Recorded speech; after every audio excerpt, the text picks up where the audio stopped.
I got it.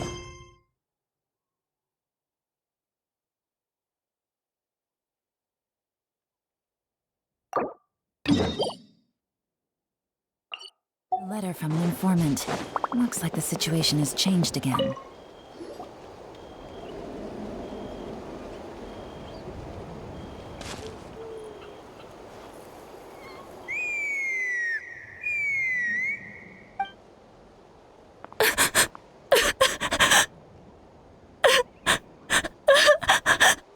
Oh no!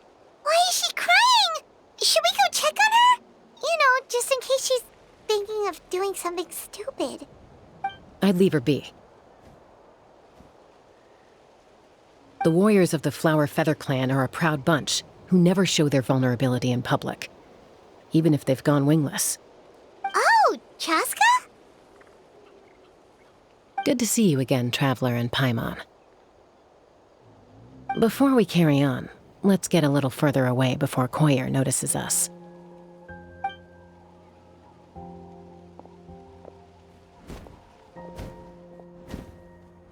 So, that girl on the bridge, Koyer, you said? Should she really be on her own right now? With the mental state she's in, it just seems risky. Don't worry. That's exactly why I'm here. Elder Alpa sent me to keep an eye on her. If she does attempt the unthinkable, I'll swoop in and catch her. I doubt it'll come to that, though. She's a fighter. A warrior, in fact. One who aimed for the sky. However despondent she might feel now, I'm confident she'll get through it.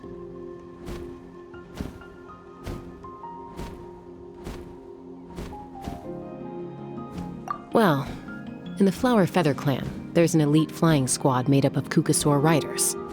But it's an extremely selective squad. To become a rider, you need to undergo a trial where you not only demonstrate mastery of the relevant skills, but also win the approval of the Kukasaurs. Very few candidates make it through the process. Koyer has spent years training for her most recent attempt, but unfortunately she didn't pass. So it's not hard to see why she's so upset. Sometimes, after multiple failed attempts to pass the flying test and win the Kukasaur's approval, people get so disheartened that they give up on their dream to soar the skies. They resolve to quit trying for good. We call those people the Wingless. Do they get expelled from the tribe? What? No, of course not. They're still prized warriors. We have a saying, just as the Kukasaur treasures every feather on its body, so the tribe treasures each one of its children. This hits even harder in the wake of the war. All of our young warriors carry the future of our tribe on their shoulders. Besides, every Kukasaur falls from its nest before it learns to fly. It's practically a rite of passage. Likewise for the Wingless, we always hold out hope that one day, when they're ready, they'll rekindle their dreams and keep trying. Until then, all we can do is quietly watch over them from a distance. Just like I'm doing now. Ah, okay. Paimon hopes she'll get back on her feet soon. Well, from the sound of her whistling, her confidence has been seriously shaken. No Kukasaur is going to respond to a call that sounds like that.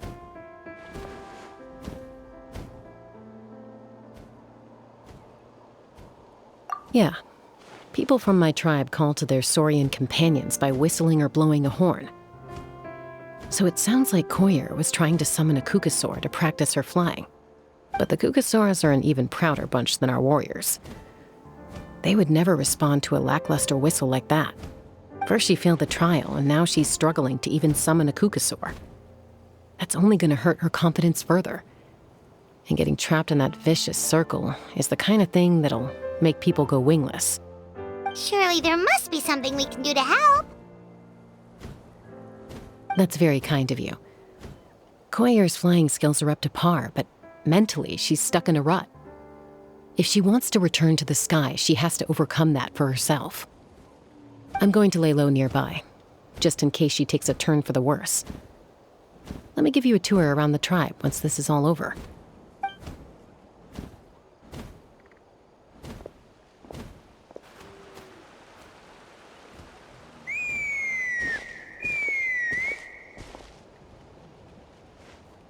Koyer still isn't giving up. Even though Chaska said that she has to do this by herself, Paimon can't help feeling like maybe we can nudge her in the right direction. What if we could get a Kukusaur to fly up to her? That might give her the confidence boost she needs.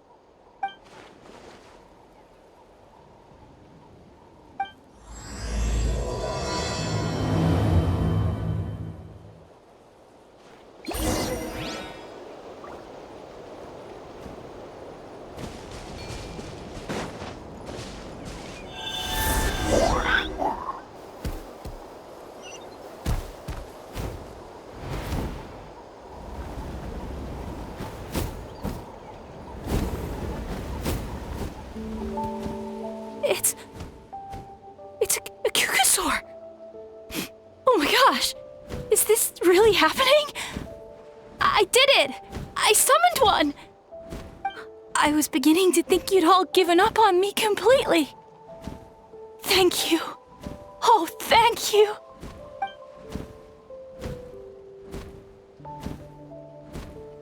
Excuse me? Would you mind if we did some flying practice together? Right now? I think I know where I went wrong in the test now. I need to maintain a higher speed on my turns. So I just gotta practice my bell tail slides and split S maneuvers.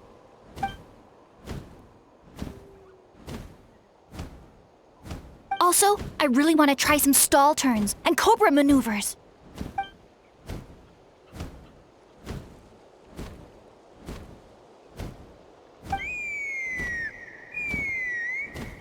Huh? That sounded like a whistle. Is someone else trying to summon a Kukusaur? Hey! Wait! Wait!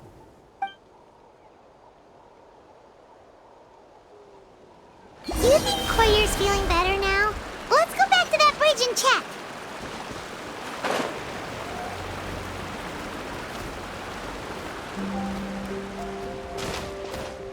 Yeah. Yeah.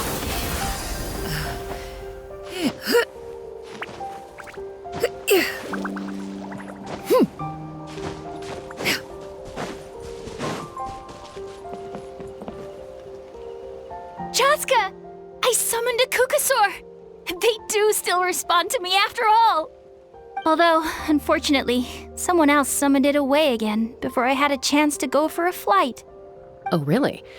That is unfortunate. But if you can do it once, you can do it again. Keep at it, and you'll pass the trial eventually.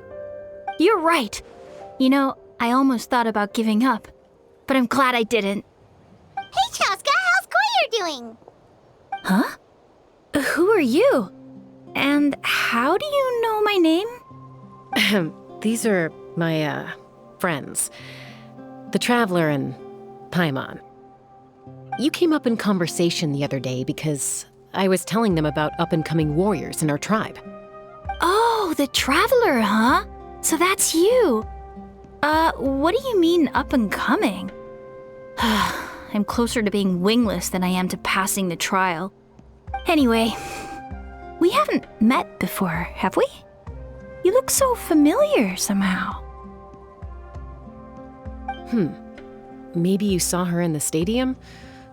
Or anywhere, really. She's been all over Natlan lately, so it's not surprising that you've seen her around.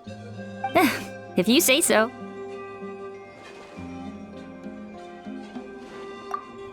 Koyer, Chaska.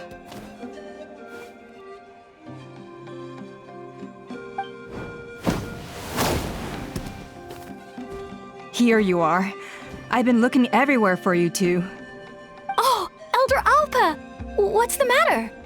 I thought I should tell you myself. We're going to redo the flying trials. Redo them? How come? This is so unexpected. And I can't believe you came out here just to tell us that in person. It's embarrassing to admit, but due to time constraints, we didn't do a proper inspection of the arena before the last round of trials began. Then we started to notice many candidates performing worse than expected. So we redid the inspection afterwards and found a number of issues which likely impacted candidate performance. This was entirely our mistake, and I apologize unreservedly. I know it doesn't make up for it, but I thought bringing you this message in person was the least I could do. Oh, okay. Chaska, these people you're with, are they the Traveler and Paimon? Huh? You've heard of us? I have indeed. Gathering intel is an essential part of being a warrior. Plus, you've already made quite a name for yourself in Natlan. Actually, I've been meaning to invite you to enjoy our tribe's hospitality for some time. Hospitality?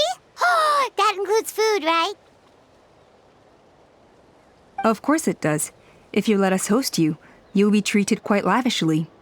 Mighty warriors are highly revered in our tribe. Besides, we still owe you for your help during the war.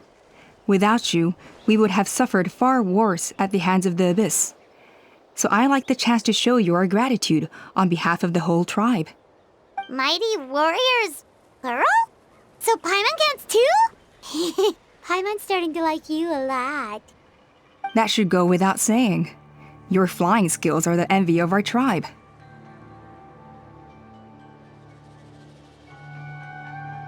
The Flower Feather clan seems like a really nice bunch of people. We definitely need to take her up on this offer. Well, I'd love to stay, but I'm afraid I still have to inform the other candidates about the retrials. With our younger generation's future on the line, there's no time to lose. Wait, Elder Alpa! Let me help! The sooner everyone gets the news, the better! Very well. In that case, Chaska, could I leave you to entertain our guests? Sure thing. Okay, let's meet by the Obsidian Totem Pole later. Collier, let's get going. Okay.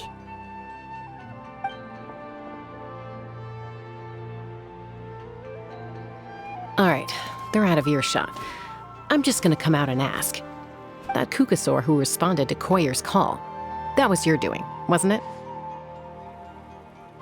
I grew up with these creatures. I could tell something was off the second I saw it. Her whole demeanor seemed less like a Kukasaur and more like, well, you.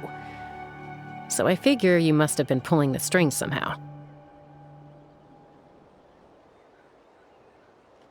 She looked very flustered when Koyer asked for a ride, so I whistled to give her a chance to escape. And judging by the look on your face, that was a welcome intervention, huh? It's all right. If you'd rather your hidden talents remain hidden, I respect that. I won't press you for answers, and I'll keep my speculations to myself. You're the kind of person I'd still trust even if you had superpowers. I know you'd use them for good. I think the ends justify the means in this case. She just lacked confidence, and you helped her resolve her internal conflict. If you hadn't intervened, I likely would have gotten my mom to help out instead. Although, having said that, there's a small chance she might have recognized her and seen through the whole thing. That would have done more harm than good. Yeah. Anyway, if you're free now, how about I give you that tour I promised?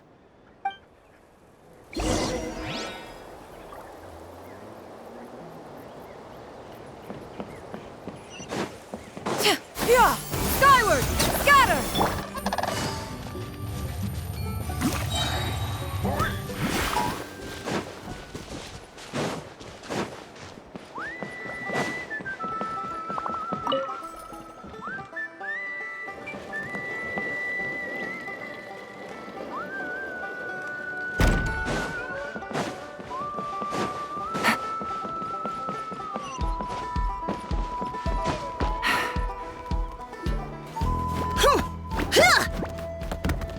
Huh, yeah!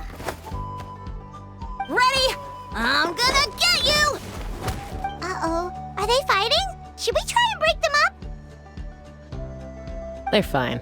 Just doing their daily combat training. Combat training? A little young for that, aren't they? Not to us. We're a tribe of warriors. In ancient times, we were the most elite troops in the nation, responsible for patrolling and defending all of Natlan. And even though times have changed, we've kept our martial spirit alive. Hey, is that Chaska? Jessica! you're back! Oh, can you come train with us? Now's not a good time, I'm afraid. I'm showing the Traveler and Paimon around. Maybe next time. The Traveler and Paimon? Wait, you mean that legendary warrior and legendary flying expert? Legendary? Yep, that's us, alright. Awesome. It's so cool that you can fly without having to ride a cuckoosaur. Even Chaska could only do that for short distances. Miss Traveler, can you teach me some cool sword tricks? Oh, Miss Traveler! My family shop makes the best volcano cake! You gotta try it! Let's behave ourselves, everyone. These people are here as our guests. They're going to meet Elder Alpa in a few minutes anyway. Kotini, instead of being jealous of other people's talents, why not work on developing your own? Kapak, there's no point in trying any cool sword tricks until you've mastered the basics. Have you done all your sword drills today? And Yatlan, easy does it, okay? Not every conversation has to turn into you plugging the family business. Okay.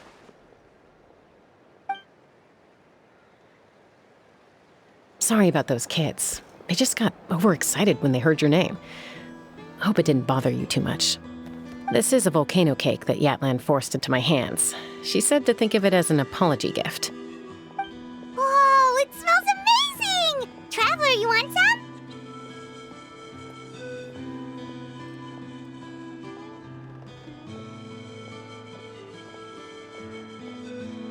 Well, that's good. Yatlan will be thrilled. By the way, Chaska, those kids really adore you. You're way better with them than Paimon expected. Paimon figured you'd be more... aloof, maybe? Aloof, huh? Well, to be fair, there was a period when I was like that. Around the time when I first joined the tribe. But it's a terrible attitude to have as a peacemaker. It tends to turn situations that could have had a peaceful resolution into a stalemate that can only be resolved by force. Yep, exactly. As long as other options are available, I try to avoid that at all costs. Someone once told me that peace imposed by force will crumble in a matter of days. But peace achieved through genuine dialogue actually benefits both sides, even if sometimes the parties are only willing to negotiate because they're both armed to the teeth. That's true. Hey, Chaska! Uncle Cusco knows you're back, and he's coming to get you. Oh, thanks. Traveler, Paimon, gotta dash. I'll meet you at the totem pole up ahead. You can't miss it. It sticks out like a sore thumb. Wait, are you running away? First rule of conflict resolution? Grab the fan and run before the you-know-what hits. Trust Chaska to make even running away sound cool. Sorry about this. Just stall him for me, okay? I'll explain everything later.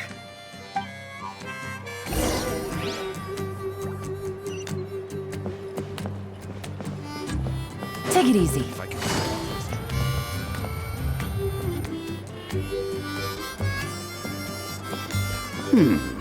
A golden-haired outlander and a white flying object. You must be the Traveler and Paimon. I heard Chaska was with you, but I suppose she's run away again, has she? Sorry, who are you? Who am I? Only her father. She's supposed to go for a checkup every 3 months to see how her abyss condition is doing. We both agreed on it. But she's already missed 3 checkups this year. That's 3 out of 4. Yes, she got exposed to abyssal energy as a young child. Then her birth parents abandoned her. It's lucky those wild cuckoosaurs found her when they did, or she wouldn't have made it. They took her under their wing and raised her as one of their own. Eventually, some riders out on patrol spotted her and brought her back to the tribe. But she was practically feral at that point. The moment you took your eyes off her, she'd be getting herself into a fight, or she'd run away to be with the Saurians. She seemed to prefer them to her own kind. She might as well have been a Saurian in human form. That must be the aloof period she mentioned, right? We later discovered that her exposure to the abyss had planted seeds of conflict in her heart. So, we started trying to bring it under control. But ultimately, she's the only one who can control it. Anyway, she's much more human these days. Yeah, don't worry about her. She seems pretty stable to Paimon. She's probably only avoiding the checkups because she thinks it'll stop you guys from worrying about her. Yes, I'm well aware of that. She knows she needs to be careful. If her condition ever took a turn for the worse, she wouldn't be brushing it aside like this. It's just, every checkup she's been to, they find new cuts and bruises. Nothing to do with the abyss, of course. Oh no, that's all fine. The problem with her is, she's her own worst enemy. She's been living dangerously again. I'm sure of it. That's why she's avoiding the checkups. She wants to hide it from us. Yeah, Paimon can see her doing that. Oh. In the past, she always had Koichi to keep an eye on her. Now Koichi's gone, and I don't want to lose another daughter. Chaska's been increasingly reckless since Koichi passed. It's like she's trying to make up for it somehow. Next time you see her, please tell her to be careful for me. Even if she doesn't want to hear it. If she doesn't want to do these checkups anymore, that's fine. I just want her to stop putting herself in harm's way.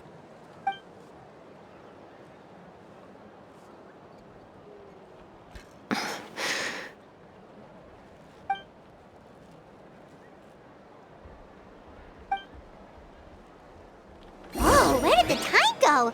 We should be back up with Chaska before it gets any later. To get to the totem pole, we need to head north, right?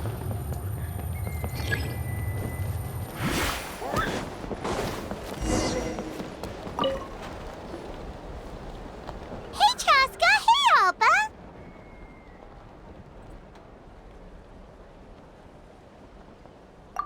It's all right. I bet my dad talked your heads off, huh? What did he say? I was sometimes a little impulsive back then. That's putting it mildly. The memories.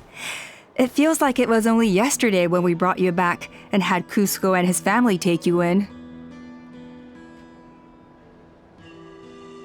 Back then, no one imagined this feral child would grow up to be the strongest warrior of the Flower Feather clan.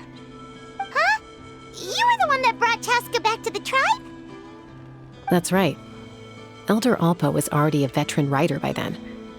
She spotted me while patrolling from the skies and tracked down my Kukasaur mom. Mom agreed it was time I tried to re-enter human society. But I didn't know the first thing about being civilized. I clashed with everyone who had to deal with me. And look at you now, renowned throughout the land as a peacemaker. How time flies. When the day comes that I can't fly anymore, it will be up to you to look after our tribe and our flying squad. You know me, though. I'm not a natural commander. I'm better off as a lone wolf on the front line. So stick it out at least a few more years, okay? Give Koyer and the others time to come into their own. Oh, stop.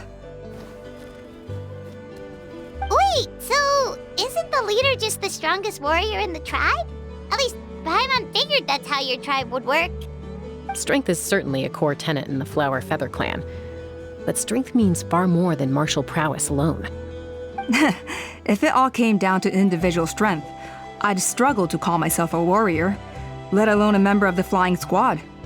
Any fighter in the tribe could take me down. Well, sorry to disappoint you. It was something I aspired to at one point. So much so that I went adventuring in the Cinder City, Ochkanatlan, to try and prove myself. But it was foolish of me. I wasn't ready. I came back empty-handed and seriously injured. The fact that I survived was something, I suppose. But after that, I never seriously considered myself a strong fighter. And yet, You still managed to become the leader of the flying squad, thanks to your experience and determination. All while battling those old injuries. Don't you think that's a display of strength in its own right? Let's shelve this discussion for now. Traveler, Paimon, there are some simple refreshments on the table. Please help yourselves. Yes! Paimon was waiting for that part! They were for the snack stomach. The refreshment stomach still has plenty of space.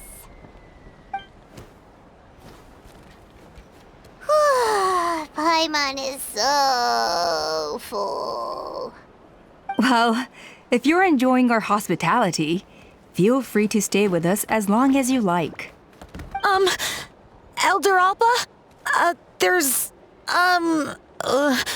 Something's come up.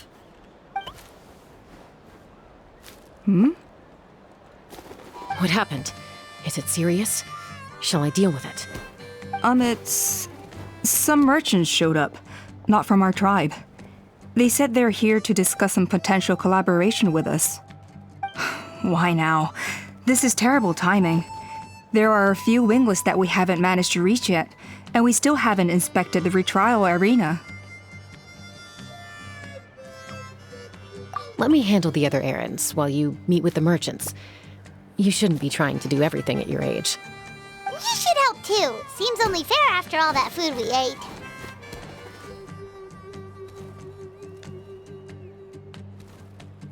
Huh. Well, much obliged. Cheska, the remaining Wingless are all people you know. Let's see. Pishika now manages the floating target balloons. Waska's probably still addicted to eyes on the feathered prize, and Junon spends her days up on the flying platform, staring at the Cinder City. I'll leave you to tell them the news.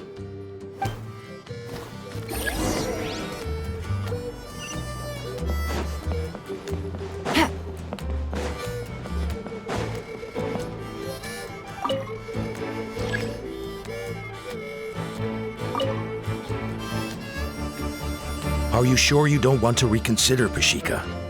I appreciate it, boss. But honestly, I'm pretty happy with my life nowadays. Pashika, they're redoing the flying trials. Huh? Mutoda? Ah, did Alpa send you? I was just telling Pashika the news, actually. The way things are with the tribe these days? I mean, you don't need me to tell you. This here is no future for a seasoned warrior like you. Ah, come on, boss. Do you have any idea how long it's been? I've been wingless for years now. I'm not cut out for that anymore. Of course, I'll do my part if we ever need to defend the tribe. But there's really no point in me trying out for the flying squad now. I've already made my peace with it. Not everyone has what it takes to return to the sky after going wingless. Elder Alpa's perseverance is something else. And it's okay if I'm not destined for greatness. I might not have the Kukasaur's approval, but with my hot air balloons, I can still reach the skies. Handling these balloons every day, seeing how the customers react, the looks on their faces, that's enough for me. Finding something you love doing can be just as hard as passing the flying trial. It's worth holding on to. Fair enough. It's your choice. I won't force you. Oh, by the way, you should try taking a balloon ride if you've got the time. Once you've been up there for yourself, you'll see why I love it so much.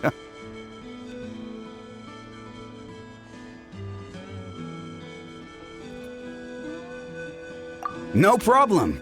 If you ever want to give it a try, you know where to find me.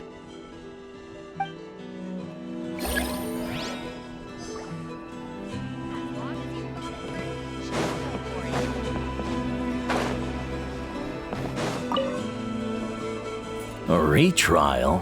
What's the point? I pretty much treat life like it's a game. No Kukasaur's ever going to approve of that, no matter how many times I try. Waskar, I can assure you, Kukasaurus wouldn't judge you for something like that. Well, they must be judging me for something. Maybe I lack fighting spirit, or just don't have the talent. Not everyone's a natural like you. Don't waste your time on me. You'll have better luck with the ones who still have their heads in the clouds. In the meantime, I think I'm gonna treat myself to a few more games of Eyes on the Feathered Prize. Yeesh, there's Wingless, then there's being a total lost cause. He used to be a fierce warrior, actually. But fighting spirit alone won't win you the Kukasaur's approval. Are all Kukusaurs so strict? The ones in floating target balloons and Eyes on the Feathered Prize seem pretty chilled out. It's one thing to hang out and have fun, but quite another to take to the skies with a human life on your back. Giving a ride to someone who's unqualified endangers not only the rider, but also the Kukasaur themselves. If the rider makes a mistake, they both suffer the consequences. So we have a mutual understanding with the Kukasaurs. If someone isn't up to standard, we have to reject them. Even if it means breaking their hearts.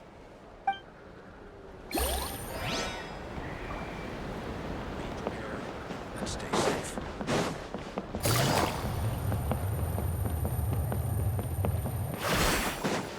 Yeah!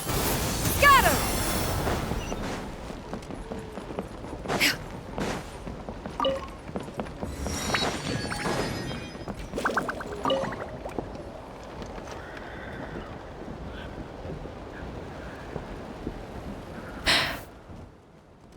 Hey, Junan. Gazing out at Tlalocan again, huh? Chaska? What are you doing here? Is something up? The flying squad is hosting retrials again soon. Want to give it another try? Maybe you're forgetting the definition of wingless.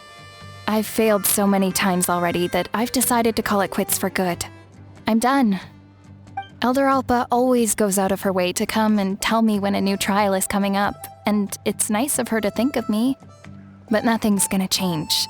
I'm not going to suddenly pass just because they're holding another trial. They're making some big changes to the arena this time, so the flying experience should be smoother than before. Koyer's gonna try again.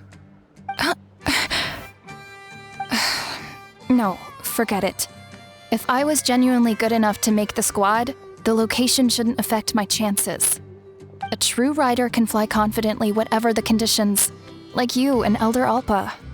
Junan! They're redoing the... Huh? Chaska and the Traveler. You're already here. I guess they told you already then. Come on, let's go train together.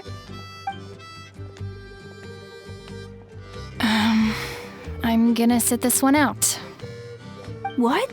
Why? But you've always looked up to Elder Alpa. She went wingless after her injury and spent years drifting, but even she came back and made it in the end. If she can do it, why can't you? I mean, I don't have that kind of perseverance. And besides, the last thing I want to do is fail in front of her yet again. Oh, come on. You know you don't need to worry about that. All right, well, how about we just treat this as you being my mentor? Then will you train with me? I mean... Enough umming and ahhing. Let's just get up in the air and figure it out as we go. Wait! Hold on, slow down. I can't keep up. Well, that's one way to do it. They've been best friends since they were kids. If anyone knows how to get Junan out of a rut, it's Koyer. You helped Koyer deal with her internal conflict, and now she's done the same for someone else. You know, people often talk about how one conflict leads to another and so on. But sometimes in life, things spiral in a good direction instead.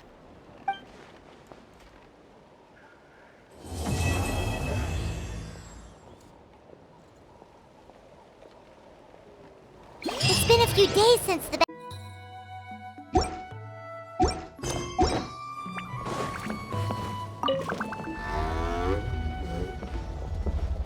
Oh, hey there, Chaska. Did Elder Alpa send you? Yeah, she's got other things on her plate right now. How are things looking here? Well, the inspection revealed numerous blockages all over the trial arena.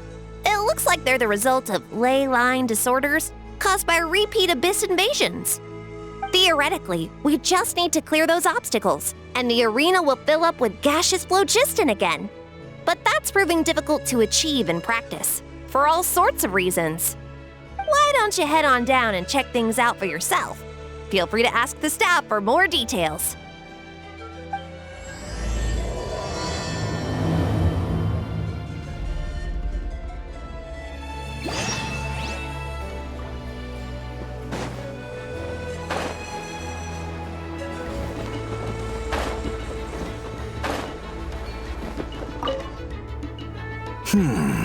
I think it should be possible to clear this spout with just a few hard hits.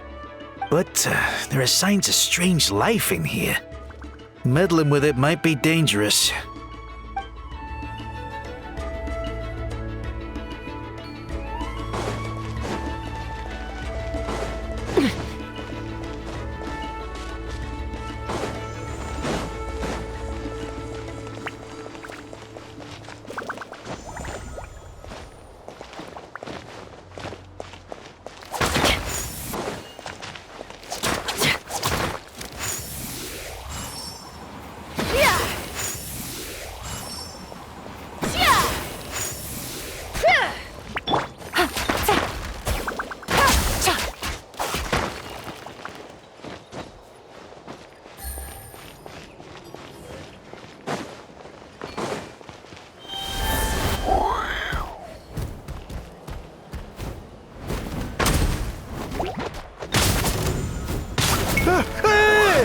Monsters!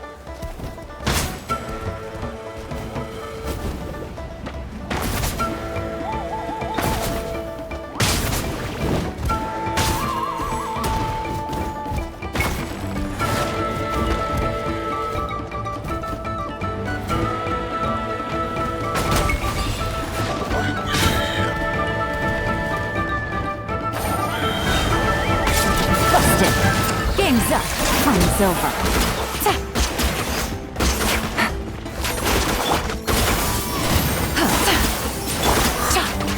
Quietly now.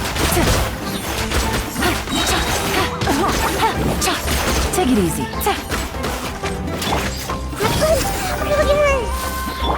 Take me up! Coming in.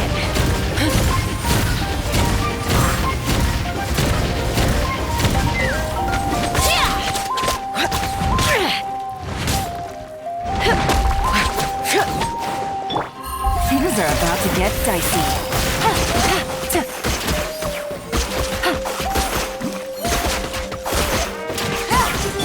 Illusion shattered! Push me through the limit.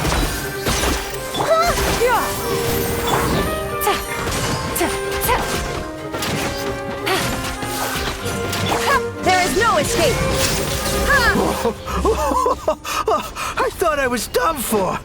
Oh, this spout should be good now. Thank you very much.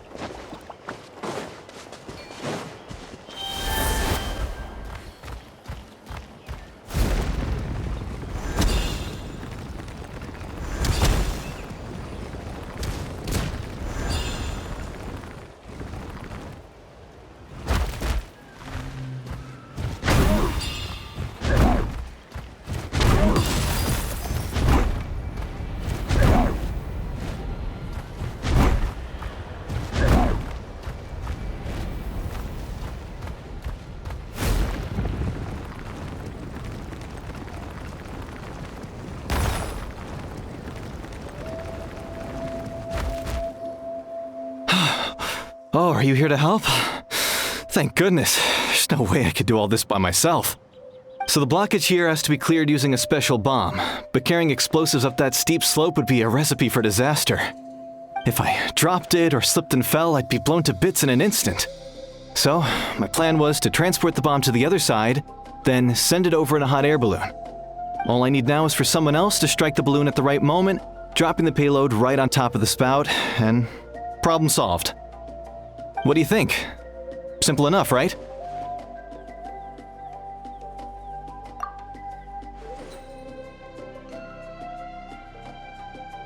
Huh?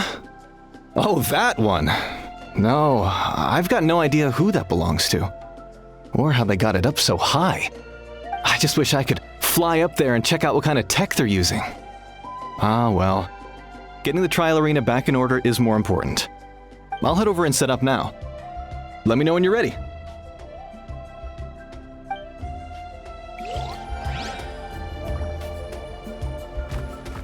All right! Get ready!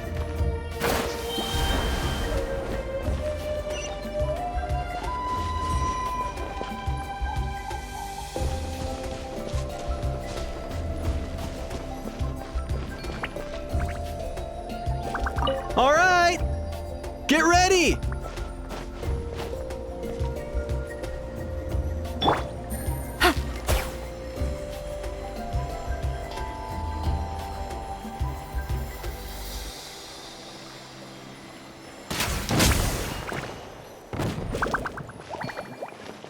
All right! Get ready!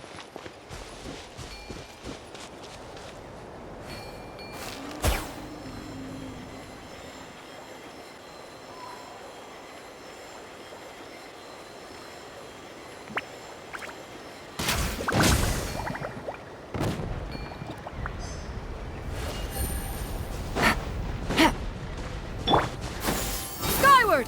Scatter!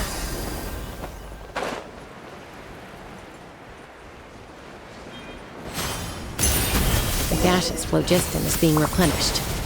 Looks like all the spouts have been unblocked. Let's head back up.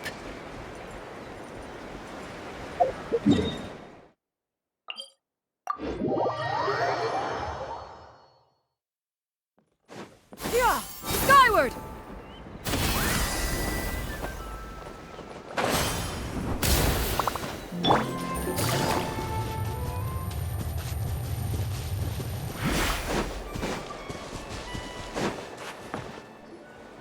Wow, you took care of everything in no time at all.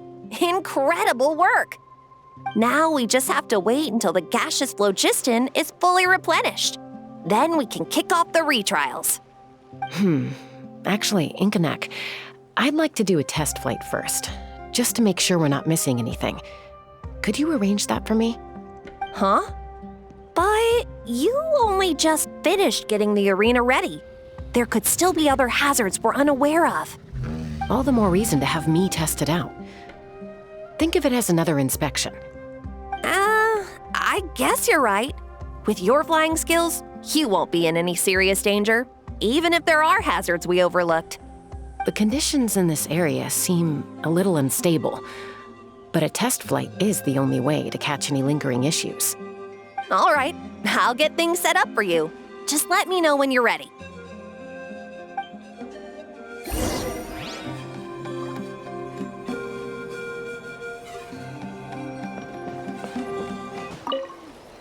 Are you ready?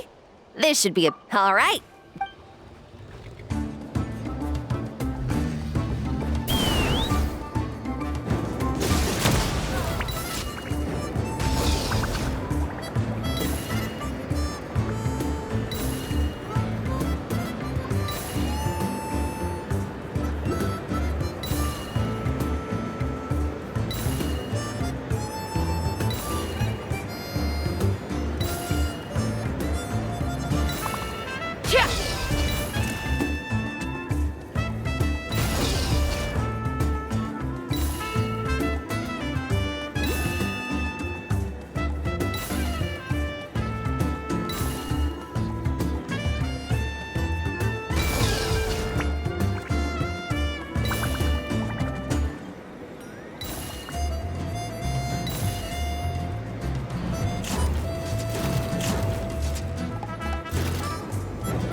That was amazing. Paimon couldn't take her eyes off you.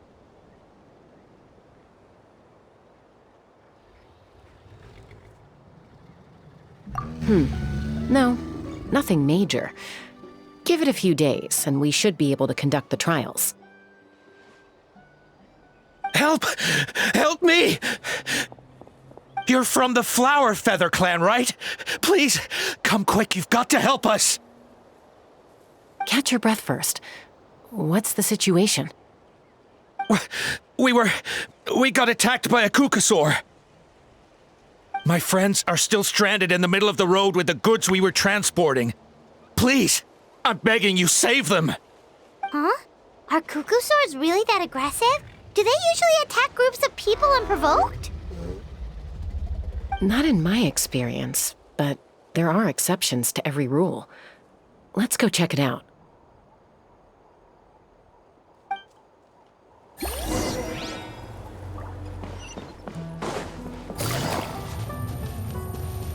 Ouch! I've never seen such an aggressive cuckoosaur.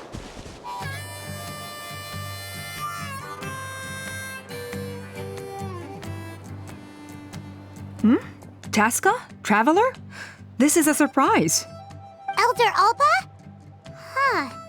So, where's this aggressive cuckoosaur we've heard about? Already flew away. Looks like it backed off once it realized that reinforcements were coming. So why do you think it attacked these people in the first place? Was it after the food? No. These merchants are even transporting food. Ah! Thank goodness! The phlogiston wings are intact! Phlogiston wings. Thank you so much for coming to our rescue. These phlogiston wings are our most prized goods. If anything happened to them, it would ruin us. Wait a minute. Are you the merchants that were looking to collaborate with us? Wormy told me about you. Yeah, that's us. So I take it you're Elder Ulpa? I am. You must be exhausted from your journey, not to mention shaking up from the attack. Let me bring you back to our tribe to rest. We can talk business after you've recovered. But Elder Alpa, what about the cuckoosaur attack? Well, our guests here weren't seriously injured, and their goods are intact. Perhaps that cuckoosaur was just having a bad day. There are so many of them around here. You'd expect something like this every once in a while. I don't think we need to pursue it any further. More importantly, how are the preparations for the flying trials going? Is everything in order over at the arena? Huh? Did you say flying trials? What a coincidence! Sounds like a perfect use case for our phlogiston wings. You'll be pleasantly surprised by what they can do. Oh, really? Now I'm intrigued. Well then, let's forget all about this cuckoosaur attack for now. We have some serious business to discuss.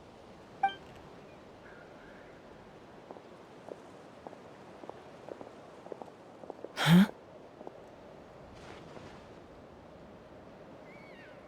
So that's it? That all went smoother than expected. Well, guess we'd better get going. Huh? Chaska?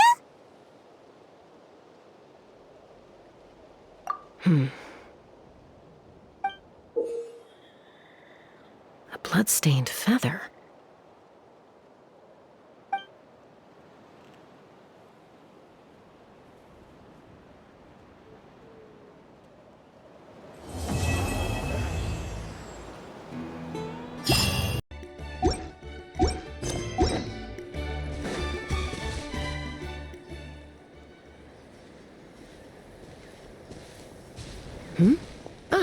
Traveler in Paimon.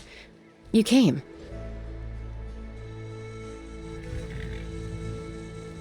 Yep, and it looks like we made it just in time.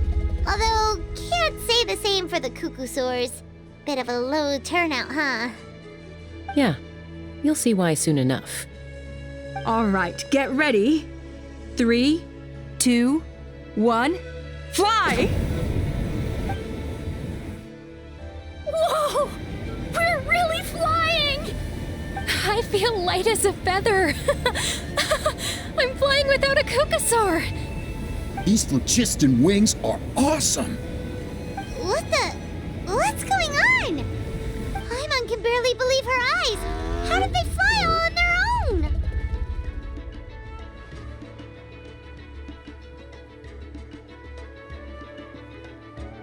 The merchants we ran into that day were selling a product called phlogiston wings. It's a flying machine worn on the back. To operate it, you just use a handheld trackball that controls the flow of gaseous phlogiston. That's incredible. Yeah, if our tribe, well, If Natlan mass adopted this technology, it would revolutionize our mobility and responsiveness in times of crisis. Just think of the countless tragedies that could be averted. I feel like I'm dreaming. Did I really just fly on my own without the help of a Kukasaur? You'd better believe it! Plus, you just passed a flying trial! Right, Elder Alba? Elder Alpa?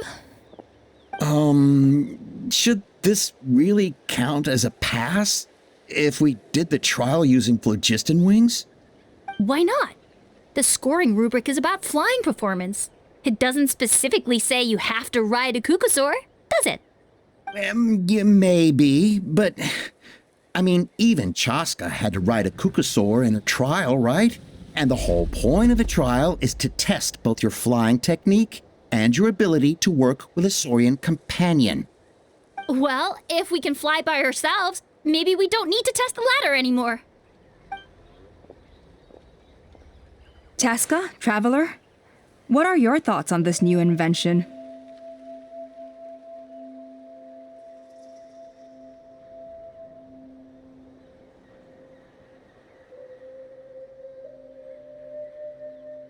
You see? Even the Traveler agrees. I agree that they have strategic value, but I don't think it makes any sense to evaluate candidates by the current testing standards if they're using phlogiston wings. Why?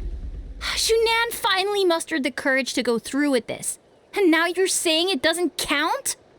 We don't have any experience using these wings in battle, nor is it immediately obvious how to incorporate them into the existing systems in our tribe. Taking a longer-term perspective, I think we need to start by getting thoroughly acquainted with how these things work. Then we can develop a new trial format with new assessment criteria, tailored to candidates using the phlogiston wings. You all raise valid points. But Chaska, while your proposal sounds perfectly reasonable, it would probably take years to put it into practice. We lost so many people in that war. These phlogiston wings could be exactly what we need to strengthen our forces and boost morale in this trying time. And as for real-world battle experience, there will be plenty of opportunities to gain that. I have high hopes for you, Junon. Huh? Hey, stop staring into space! Say thank you! Oh, thank you. Thank you, Elder Alpa. You have nothing to thank me for. Remember, the way you got your wings back was by relying on yourself. Oh, Elder Alba! Bad news! Kukasaurs are attacking the merchants again! Again?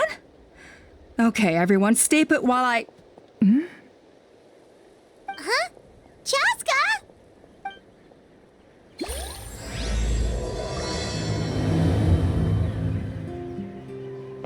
Why did Chaska rush off like that? And then Elder Alpa and the others too? Anyway, let's go see what this is all about.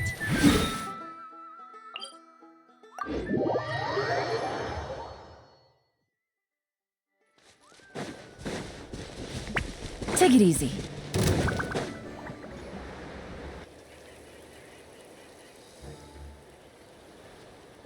Oh, it's back! It found us again! Run! Get out of here!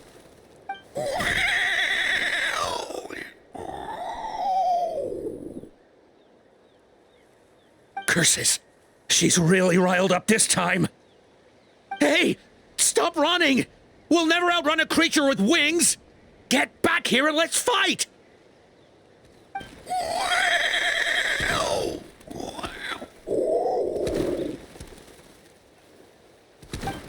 Stop! All of you! Chaska! Oh, wonderful! Quick, get rid of that thing!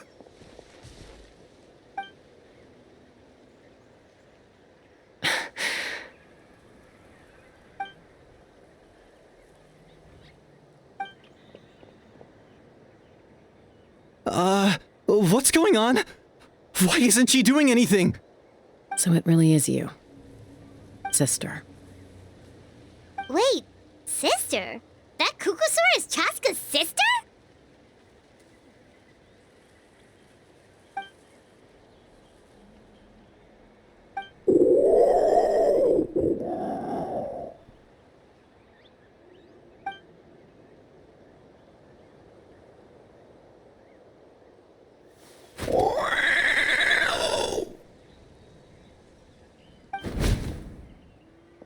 Koya, wait!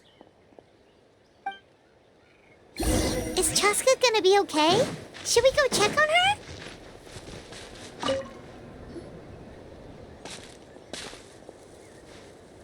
Chaska, are you okay? I'm fine. Sorry for making you worry. No point. She's an expert at hiding her tracks. Once she's shaken you off, you'll never catch up to her. At least, I always used to lose to her at hide-and-seek when we were kids.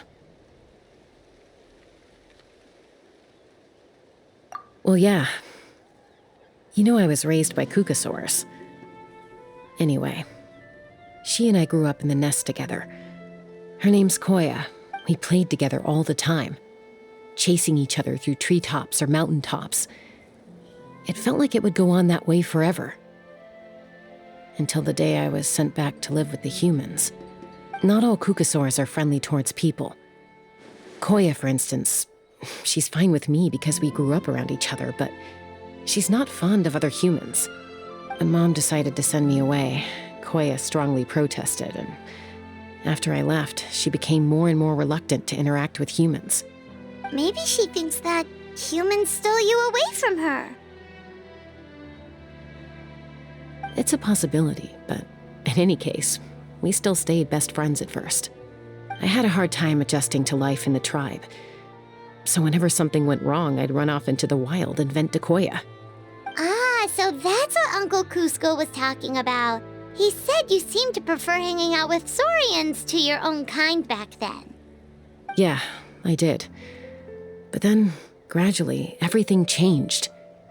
With a new mom and dad, a new tribe, and Koichi, I started getting curious about these humans and made an effort to understand their behavior. The more time I spent with them, the less I spent with Koya. And then, one day, it was Koya's turn to leave the nest. She sought me out and asked if I was willing to leave the tribe and go live in the wilderness with her. As far as I can remember, that was the first time she ever approached a human settlement on purpose. So, how did you answer her? Well, I wouldn't be standing here talking to you if I'd said yes. No, I was torn. On the one hand, I'd already made up my mind to embrace my new family and accept my human identity. But I also knew that Koya wasn't a fan of humans, and I didn't want to disappoint her. She took my hesitation as an answer. She saw it as a personal betrayal, threw a huge fit, and then flew off. We hadn't seen each other since, well, until today. Not for a lack of trying, though. I tried asking Mom where Koya's new nest was so I could talk things out with her. But Koya had already asked Mom not to tell me where she'd moved to. It must be hard for Mom, being stuck between her two daughters. So I didn't press the issue. And I didn't go looking for her. If things carry on like this, I need to make sure I find her before anyone else, even if she doesn't want to see me. For now, let's bring the wounded back to the tribe, and see what Mutota and Elder Alpa have in mind.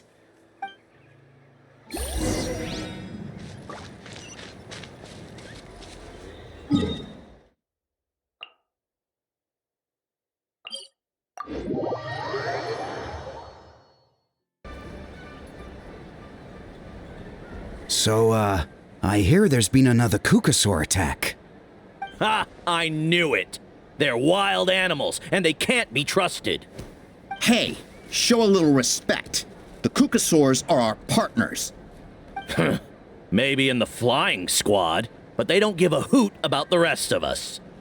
Well, now that we have the phlogiston wings, do we even need the Kukusaurs anymore? Are you kidding? How are we supposed to protect our tribe without them? I didn't mean it like that. Huh? Protect our tribe? Or are you just scared that your precious flying squad will lose its prestigious position? You take that back! Things are changing so quickly. Chaska, there's a conflict emerging there. Aren't you going to nip it in the bud? The whole tribe's talking about this now. Breaking up a single fight won't solve anything. The real source of conflict here is the phlogiston wings, and what happened with Koya. On any other day, people would just brush this attack aside. After all, clashes between wild Kukasaurs and humans are no more common than those between people. But now that the phlogiston wings have entered the equation, it's sparked a debate over whether our tribe needs the Kukasaurs at all. I worry that we risk repeating the mistakes of the Cinder City. Back then, Lord Ochkon's hatred of the Saurians nearly destroyed the peace forged by the Pyro Archon. Chaska, to prevent things from deteriorating further, I'd like to task you with restoring peace to the tribe. I will. Traveler, you've already done so much for Natlan, and the Flower Feather clan has no right to ask more of you. But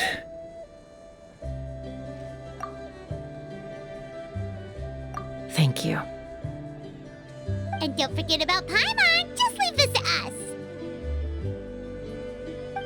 This whole situation has unfolded so quickly that it's put us on a back foot. To tell the truth, it makes me a little suspicious. You think someone might have orchestrated all this? It's possible. Leave it with me. I'll look into it. Also, Chaska, could you try to keep a low profile while you're out there digging around? We don't want to give our hand away. I'll do my best. Okay, so where should we start? This all began with Koya's attacks. If we can find out what led her to do it, that should give us something to work with. Unlikely. Given how she reacted when I showed up, I don't think she's forgiven me. If you want to resolve a conflict through dialogue, sometimes you need a third-party facilitator. Let's go see my mom.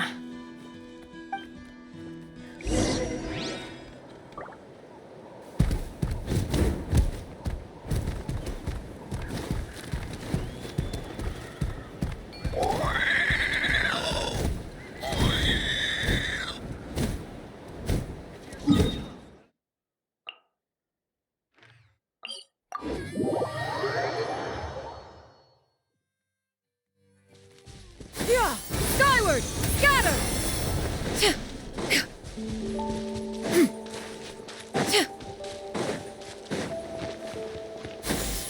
Skyward! Scatter!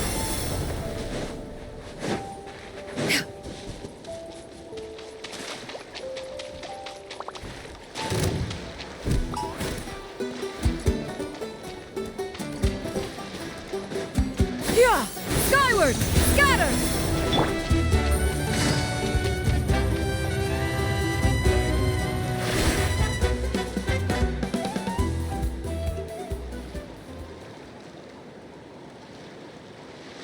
Wow, so this is where you used to live as a child? Mm-hmm.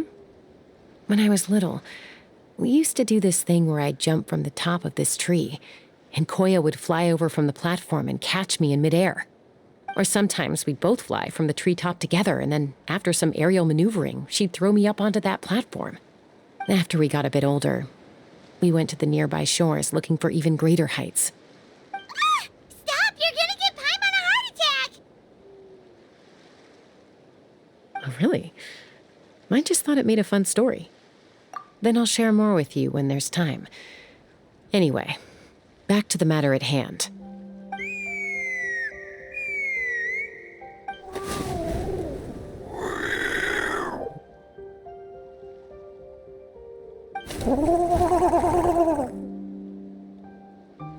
Hey, Mama Bird, I'm back. My last visit was only a week ago, wasn't it? See? I visit you more than I visit Papa Cusco. I brought a couple of friends with me. These are the Traveler and Paimon. Traveler, Paimon, this is my mom. Her name is Chimpu.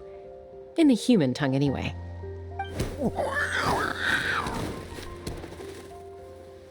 Hi!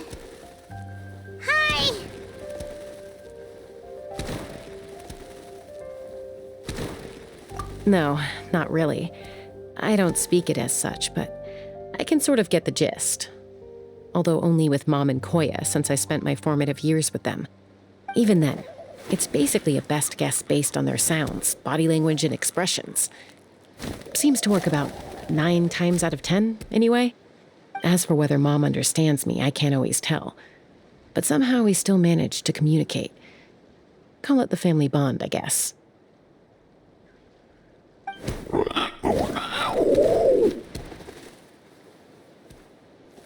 Don't worry. I'm doing well, but I think Koya might be in some trouble.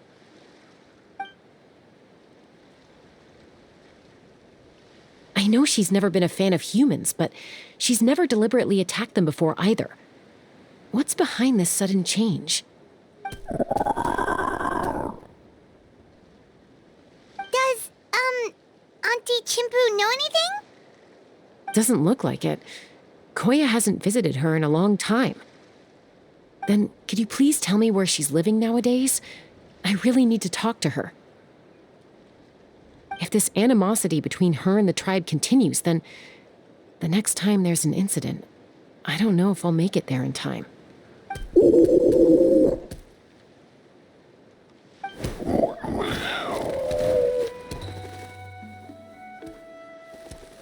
She said she'll take us there.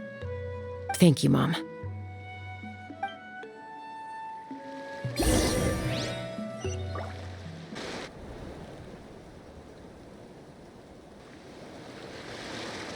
This is a really remote location. Guess she was trying to get as far away from humans as possible. We stay here? Okay. Got it. Traveler, Paimon. Mom says we should stay out of sight for now. She'll talk to Koya first. Koya is very hostile toward humans right now. So if we show up unannounced, it might just make things worse.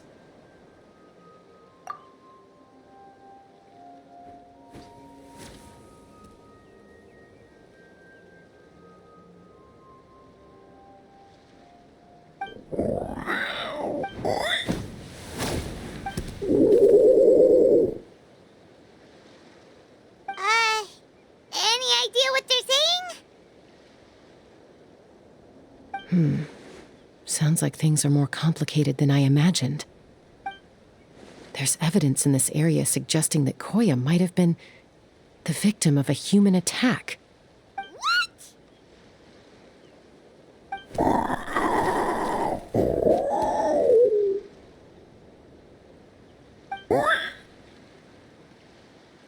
No!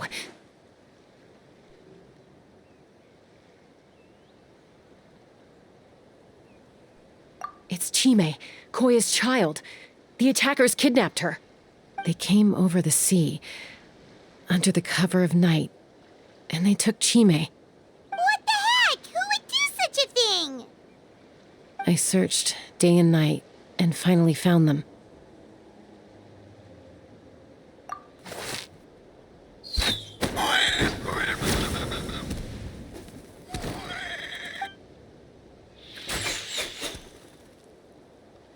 Oh, yeah! Tafal's contraption is working like a charm! Got her in one!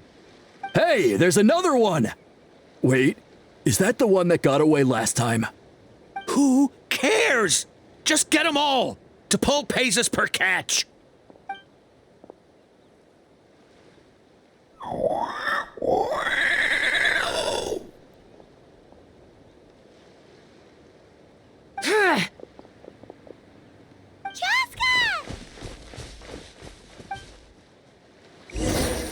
Chaska? How'd you get here? Quick, stop her! Don't you even think about running away!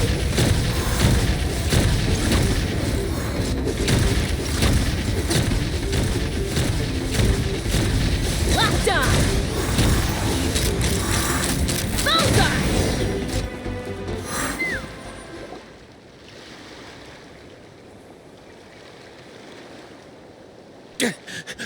Don't come any closer, or I'll... Go, Phlogiston Wings! Take me out of here! Ah! Uh-oh, looks like it malfunctioned. This is bad. Mom and Koya are already injured. And if that thing explodes right next to them... Help! Elemental energy suppresses it! Please, someone! Get back!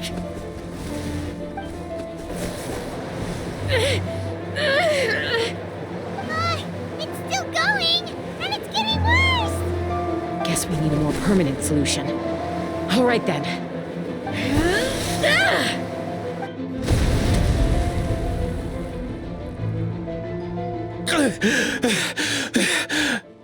That was too close. I thought I was gonna die.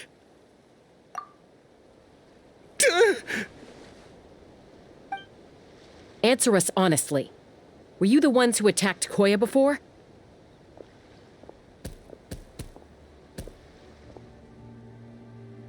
I am... No, it was...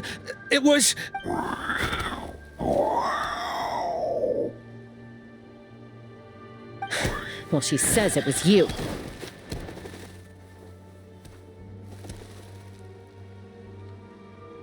Just tell me, who sent you here? It was to Paul. He told us to catch all the wild Kukasaurs we can find. And he also said that this Kukasaur has become a thorn in his side, so it needs dealing with urgently. To Paul? Huh. Sounds familiar. But where from? Well, he tends to send his orders in writing. He pretty much never communicates with us in person. When he does, he wears a mask to hide his face. And whenever we trade Kukasaurs for Phlogiston Wings, we deal with his henchmen. So you didn't even make those wings?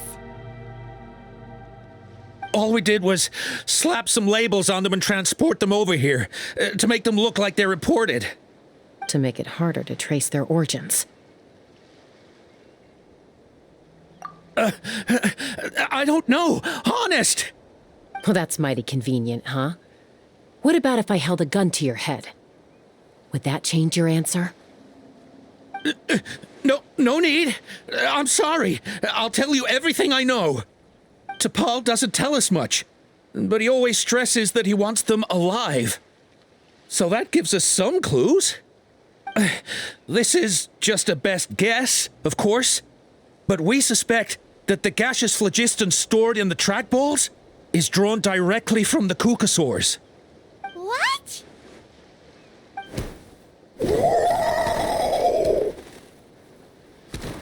Easy now. You're still injured. Hey, keep talking. Yes, ma'am. So, the gaseous phlogiston has to be highly refined in order to power the phlogiston wings. The slightest imperfection can have disastrous consequences, as you just witnessed. But the Kukasaurs have a natural ability to process gaseous phlogiston. So, if you use them as an intermediary, then...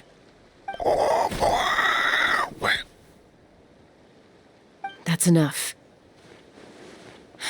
So the Kukasaurs you took, where are they now? T'Pol should have them. But no one knows where he's based, apart from him and his henchmen. We've tried looking for it ourselves, even followed them a few times. But we always end up losing track of them. Random thought.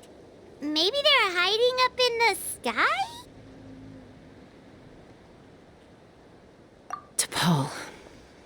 T'Pol. I'm sure I've heard that name. Maybe it was... Jaska, Traveler!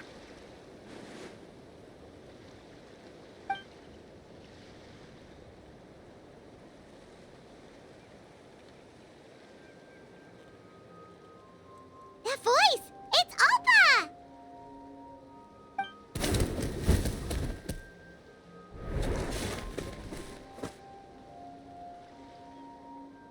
Elder Alpa? What brings you all the way out here?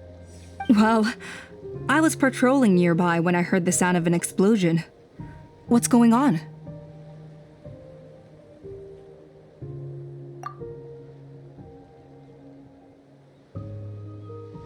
I don't believe it. Elder Alba, does the name T'Pol ring a bell to you? I feel like I've seen it written down before. Maybe in a list of candidates for the flying trials? Huh? So he's a member of your tribe then? No. If he was a member of the Flower Feather Clan, I'd definitely know him.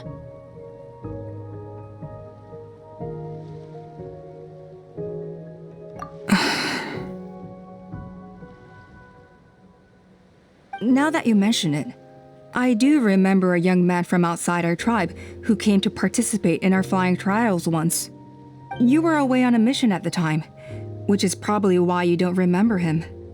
He was a craftsman from the Children of Echoes, but he'd always dreamed of soaring the skies, so he wanted to join our flying squad. The Children of Echoes? That's rare. But despite his best efforts, he unfortunately failed to pass the trial and gain the Kukusaur's approval. In the end, he went wingless and returned dejected to the Children of Echoes. Wingless, huh? Maybe he invented the phlogiston wings to get revenge on the Kukusaurs. Perhaps. Or maybe it's simply his way of dealing with his regrets over his past flying endeavors. Either way, it doesn't excuse his abuse of the Kukusaurs.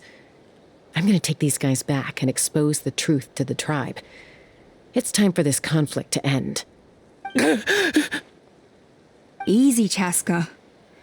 Remember what I said about keeping a low profile? The ringleader still hasn't shown himself, and this man's allegation about powering the phlogiston wings with Kukusaurs is only speculation. Bringing these men to the tribe now won't win over any current supporters of the phlogiston wings. In fact, it may even escalate the conflict further. After all, many are mistrustful of the Kukusaurs after recent events. Is that why T'Pol waited until now to try to capture my sister? I don't know. I mean, he did tell us to spread negative rumors about the Kukusaurs and slip some Mora to anyone opposed to them, but... But Koya only attacked humans because they stole her child! Nevertheless, we will be hard-pressed to change people's minds while emotions are running high. Unless we have irrefutable evidence. Bravo! My thoughts exactly. In the meantime, leave these men with me.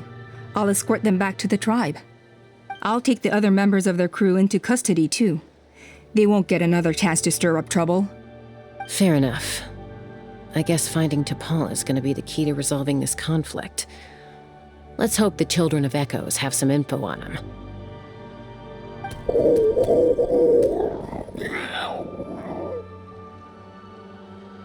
Sorry, whatever it is, it'll have to wait till this is all blown over. I have to fix this situation before it spirals out of control.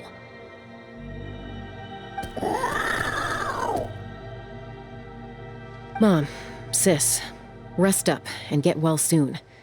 I gotta fly.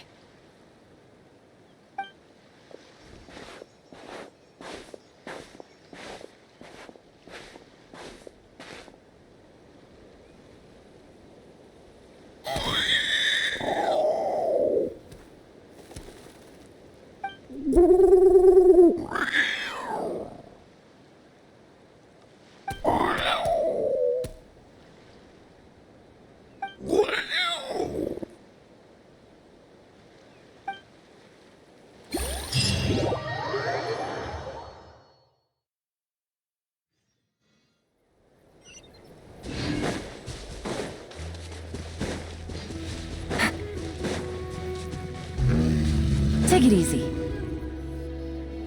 So Appa says that T'Pol's from the Children of Echoes. But how do we track him down? Just ask around until we find him? Let's start by talking to someone we know. It'll be faster that way. At this time and place, I'll bet the easiest person to find is...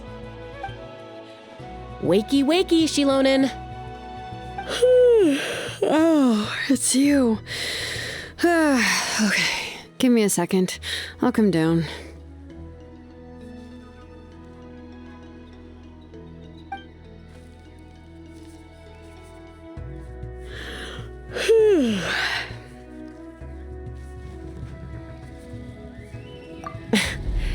I climb trees to fly further and see farther. I don't usually stop for a nap. Well, we're not all like you. Always full of energy, even after flying around all day. Yeah. So, you've come all this way and interrupted my precious nap time. Might I inquire as to, why? I'm sorry, Tlalocan, but it couldn't wait. Does the name T'Pol mean anything to you? He's a craftsman, apparently. Huh. T'Pol. Yeah, that rings a bell. I think that's Puma's child. Nope, I'm afraid you're a few years too late. Why are you looking for him?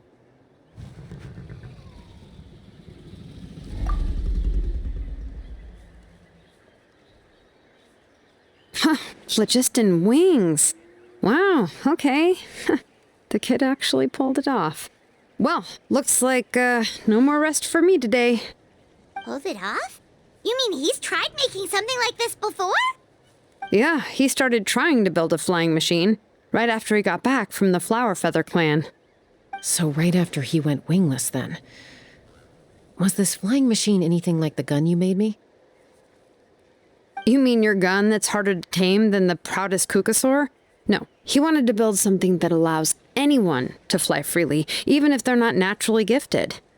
But he never got very far back then, though. Blew up his workshop a few times and barely made it out alive. I never really kept up with him after that. His parents traveled a lot in their youth and only returned to the tribe after he was born. But they settled in a remote area and don't interact with other people much. Which means most people in the tribe don't know them very well. Your best bet is to chat to his direct family. I'll, go get Puma. Wait for me in front of the workshop. I won't be long.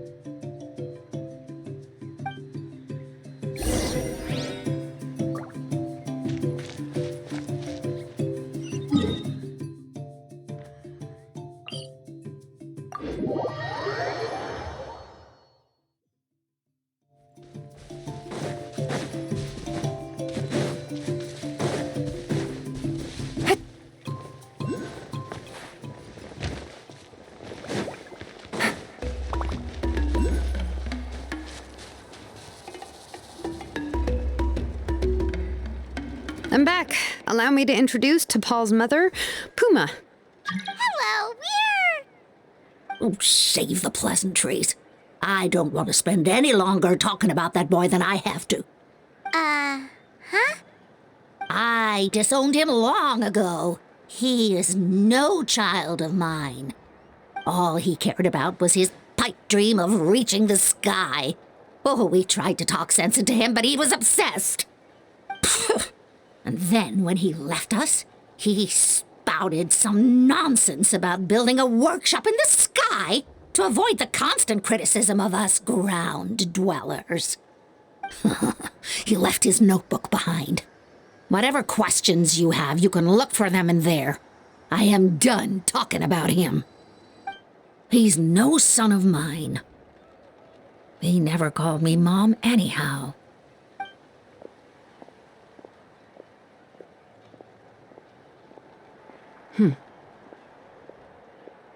Wow, they've really fallen out.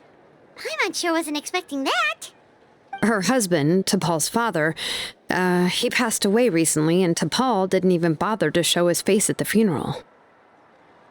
If you ask me, that was probably the final straw for Puma. I'll go keep her company. If there's anything else you need, just come and find me. Thank you. Okay, so this notebook is the only lead we've got now, right? What's in there? Some early designs for the phlogiston wings, and some theorizing about an airborne workshop. Tlalocan, the Cinder City. Looks like that's where he got his technological inspiration from. So, was he serious about the workshop in the sky? But that's such a big project for one person. Do we think he... Oh, yes. The one from the trial arena that was super high up. That balloon has been there for a while, and everyone's been wondering how it got up there, but what if that's the wrong question? What if it started off even higher up, above the clouds and out of view? And it only descended... Part of T'Pol's workshop? Seems likely. If T'Pol's base had been hiding above the clouds this whole time, that would definitely explain why Isidore couldn't find it. I totally called it! But how do we get up there? Chaska, can you even fly that high? By myself? Possibly. But with a passenger, no chance. I doubt even phlogiston wings could take you up that high. At least, not without that relic T'Pol mentioned in his notebook. Yeah, and he's probably holding on to it. We'll have to find another way.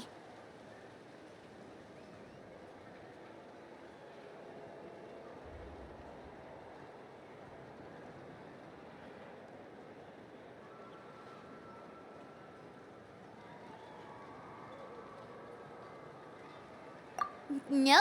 That's way beyond Paimon's altitude. Also, would you really expect Paimon to go up there and take on T'Pol all by herself? Let's not worry. Just because we can't think of a solution doesn't mean no one else can. I'm not the only flying expert in my tribe, you know. Oh, good point. We should go ask Elder Alpa. And Mutoda. He was quite the flying ace back in the day, too. Let's head back and see what they suggest. We want phlogiston wings. Chaska, you're finally back. Things are getting really tense in the tribe. Have you made any headway with your investigation? Some people even think we arrested the merchants just to support the flying squad and crack down on the phlogiston wings.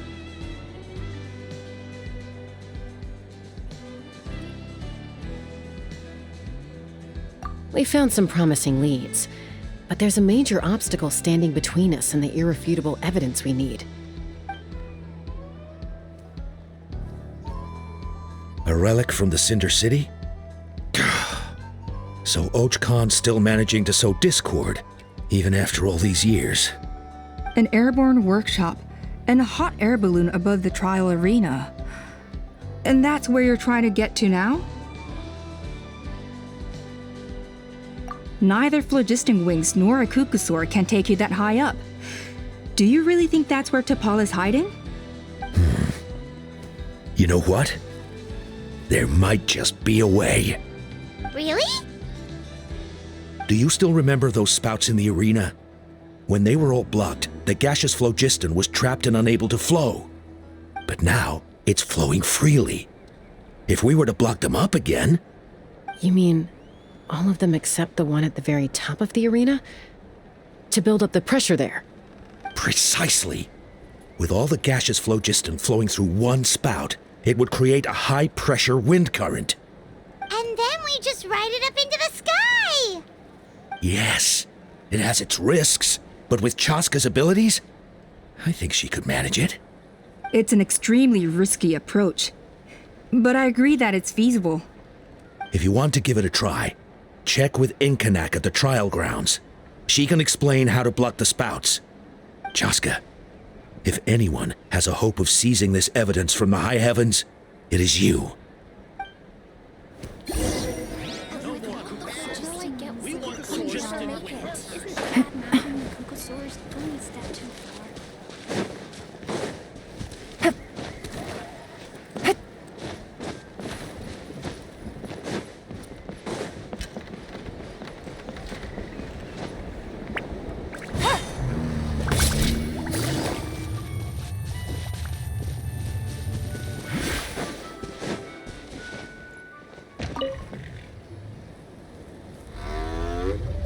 Goodness me, that is a very bold idea.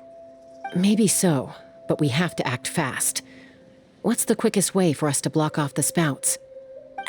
From a technical perspective, I'd have to advise taking some measurements and carefully planning this out first. But I'm guessing that's not what you want to hear. Then we'll have to take the rough and ready approach. See the solid phlogiston over there? Our prior inspections revealed that some kind of stable structure has formed inside, making it highly damage resistant. It's not without its weak points, but unless they're all struck at the same time, the structural integrity won't be threatened. So, what happens happens if we do strike them all at once? It'll collapse. Okay, I see where you're going with this. Yeah, you got it. As long as you hit all the weak spots at once from the right angle, the solid phlogiston will fall right on top of the spout and block it up. You're right about rough and ready. Sounds like my kind of plan.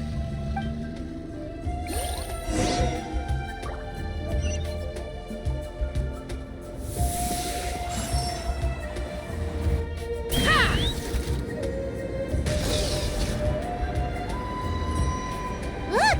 There's a chunk of solid phlogiston right over that spout!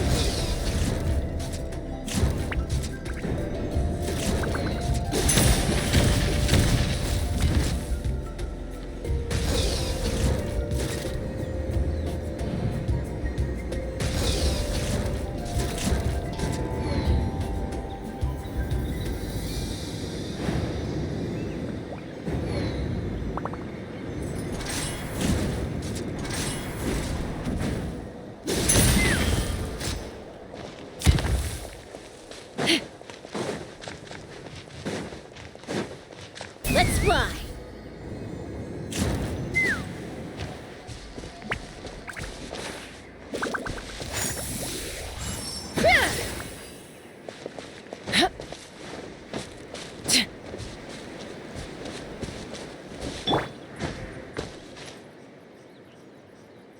Yeah! Scatter! Skyward!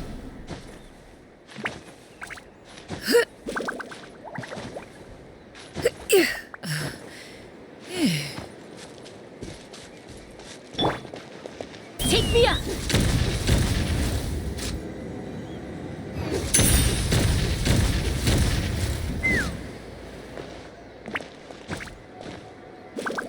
Let's fly!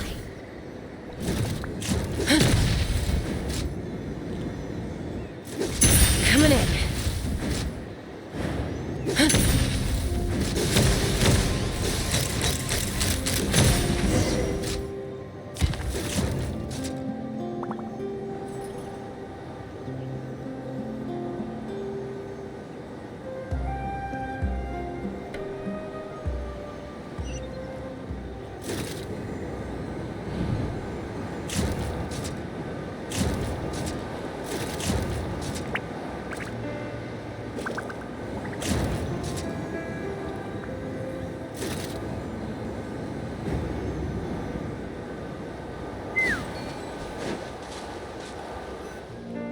It actually worked!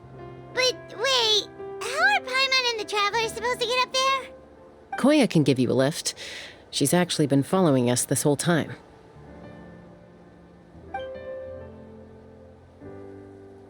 Wow, Paimon didn't notice at all.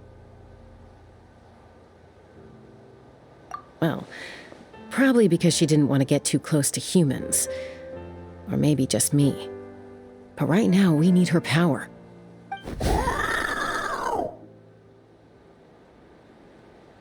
Whoa, you didn't even have to summon her.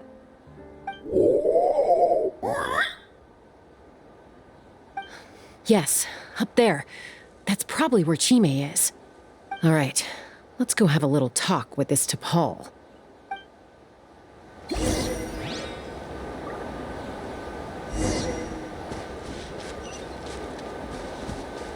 Take me up!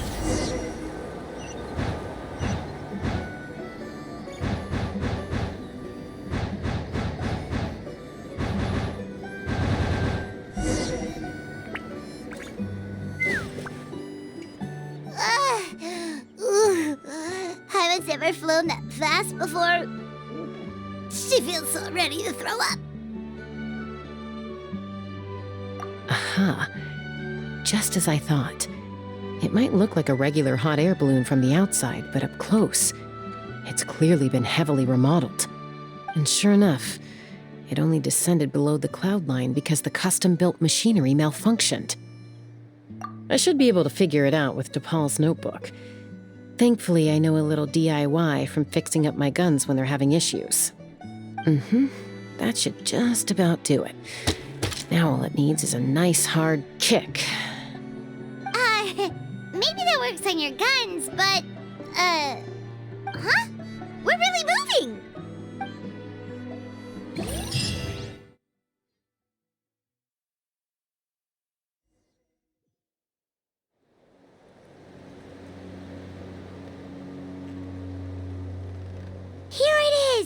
The workshop in the sky!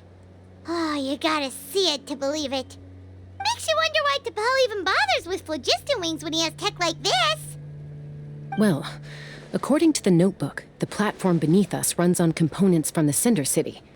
Those can't be mass-produced. Also, I have some doubts about its mobility after seeing how it moved just now. For someone like T'Pol who dreams of flying freely, this definitely doesn't cut it. But if he's got that relic, he should be able to make a set of prototype wings for himself, right? Why bother making a whole flying workshop so he can mass-produce them?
But this doesn't add up.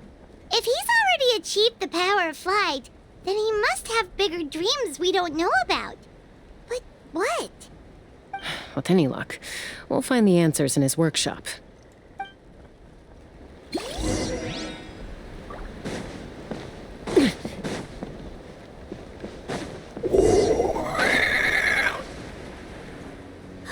Cuckoosaurs! Seems like the merchants were right.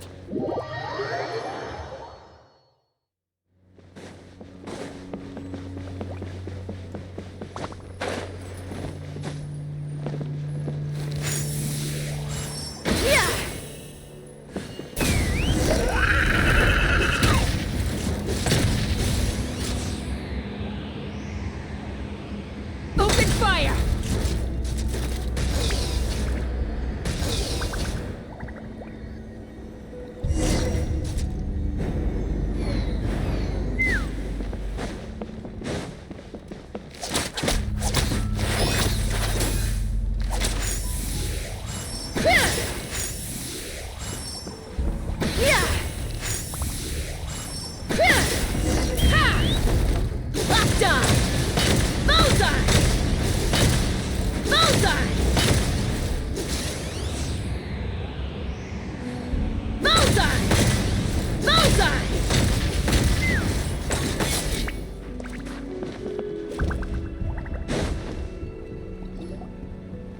Why won't it fly away like the others?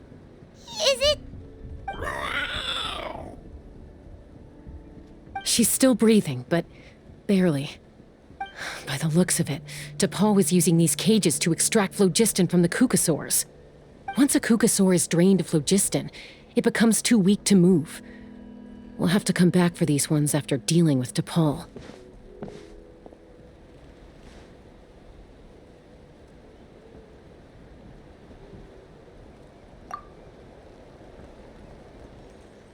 Let me see. Looks like a record of his phlogiston research. Log number 330. With the support of... I was finally able to launch the airborne workshop. Even though it relies on the relic for 80% of its power supply, I've at least taken the first step. Log number 348. Research on the relic is progressing well. I should be able to replicate the technology and scale up production very soon. Has proposed a name for this groundbreaking invention: the phlogiston wings. I think I'm getting close. Soon I will achieve my dreams. Log number 377. Encountered some issues with the new smaller model phlogiston wings. The gaseous phlogiston showed some volatility during the refinement process. thinks we should proceed at a more cautious pace with the refinement experiments. But after so many past failures, I have to prove that I will succeed this time. Log number 114 ran an experiment using cucosaurs to refine gaseous phlogiston. It was a success. Log number 117.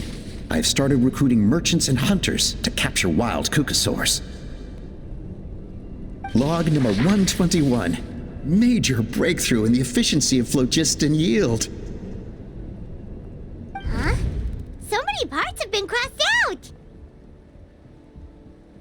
Yeah, probably the contact he alluded to in his other notebook. Guess he has a benefactor.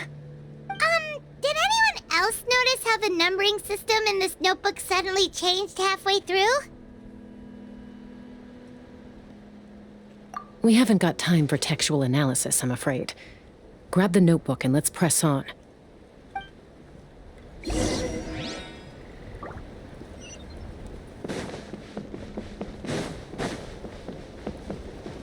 Huh. Never seen one of these before. Looks like this was built with the Cinder City components, too. You're not thinking of giving it a nice hard kick, are you?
Let's fly! Whoa! What's that mechanism doing? It's asking for a nice hard kick where it hurts. Aim for the weak spot.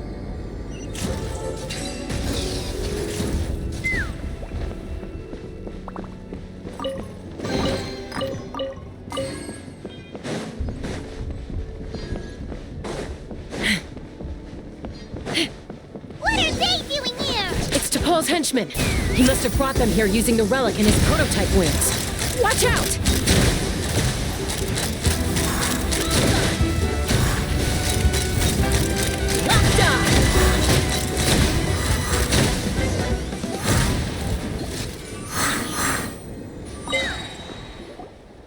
Hey, look here! More of T'Pol's notes!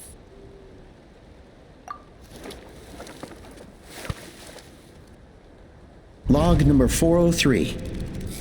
Introduce me to some new comrades who fully support my ideas.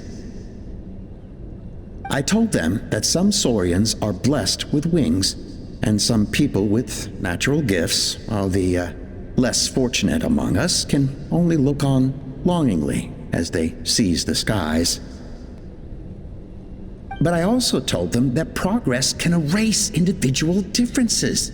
Think of the tools humanity has made to fight back against wild beasts. The law we have put in place to even the playing field between the strong and the weak. I promised them that our research will be the new frontier of human progress. With our phlogiston wings, the power of flight will no longer be for a select few to enjoy. Imagine a world where the skies are for all to share. I only hope that when we finally achieve this goal, we'll be proud of me. Imagine a world where the skies are for all to share. Yes, what a wonderful world that would be. If only it were possible. We could respond faster, and so many tragedies could be prevented. But T'Pol, what about the Saurians you're draining dry of phlogiston? You're not sharing the sky, you're stealing it! Bad move. I won't let you get away with it.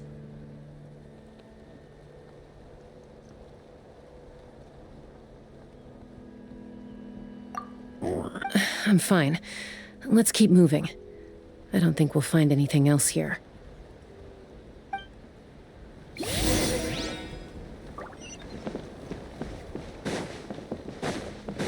Let's fly.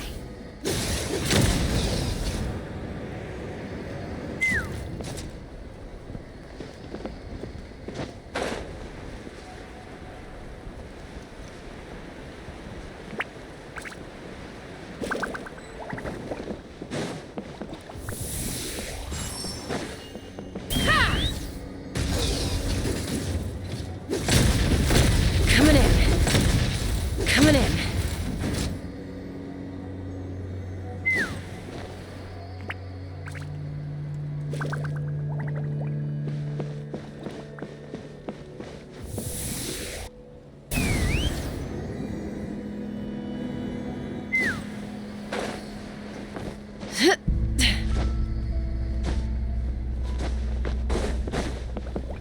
Take me up.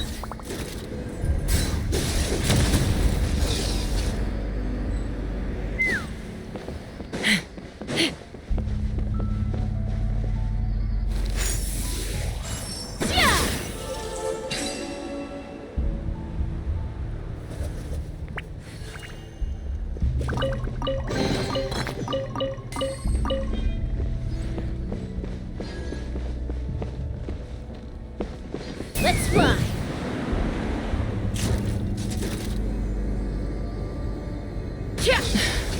I can't believe he captured so many Kukasaurs.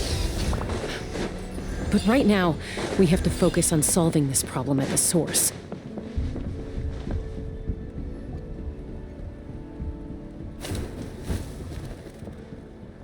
Looks like we've reached the center of the workshop.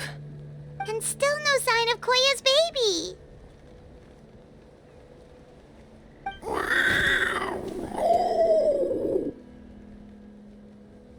Let's search this area for now. If we still can't find Chime, we'll double back.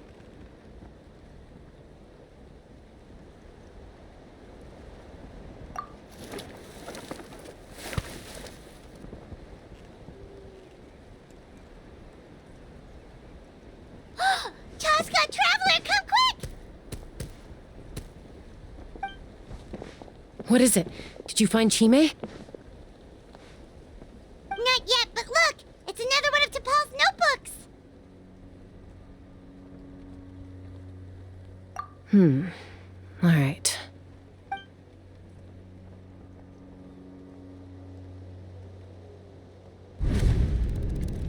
Log number 428. We decided to restart the experiments on phlogiston refinement, but without telling. This is the final obstacle to the success of the Phlogiston Wings project. We cannot fall at the last hurdle. Log number 436. Earlier today, suggested using Kukasaurs as an intermediary to extract refined phlogiston. It's certainly feasible, but...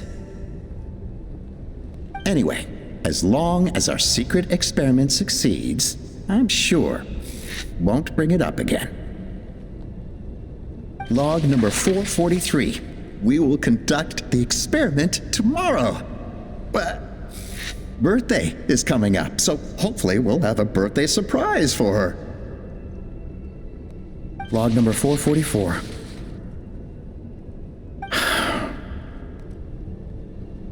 Huh? Why is this log empty? I guess whoever wrote down the log number was prevented from recording the results.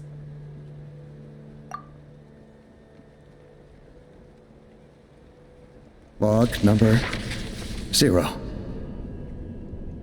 We lost many comrades in the accident.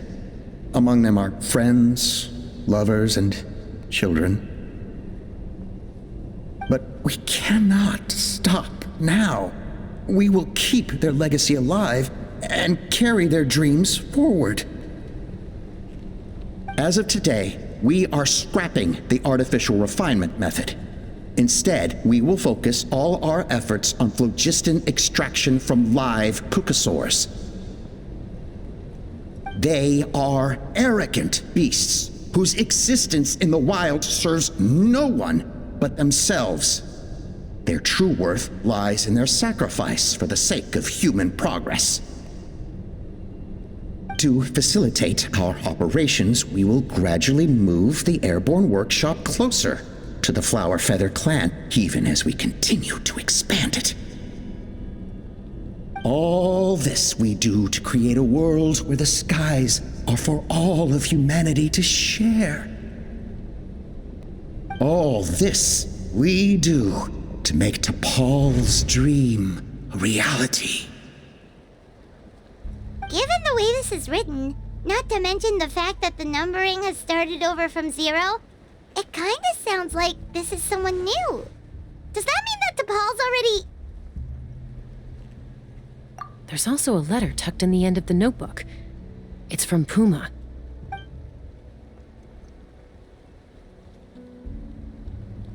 T'Pol, I don't know where you are right now, so I don't know how to reach you.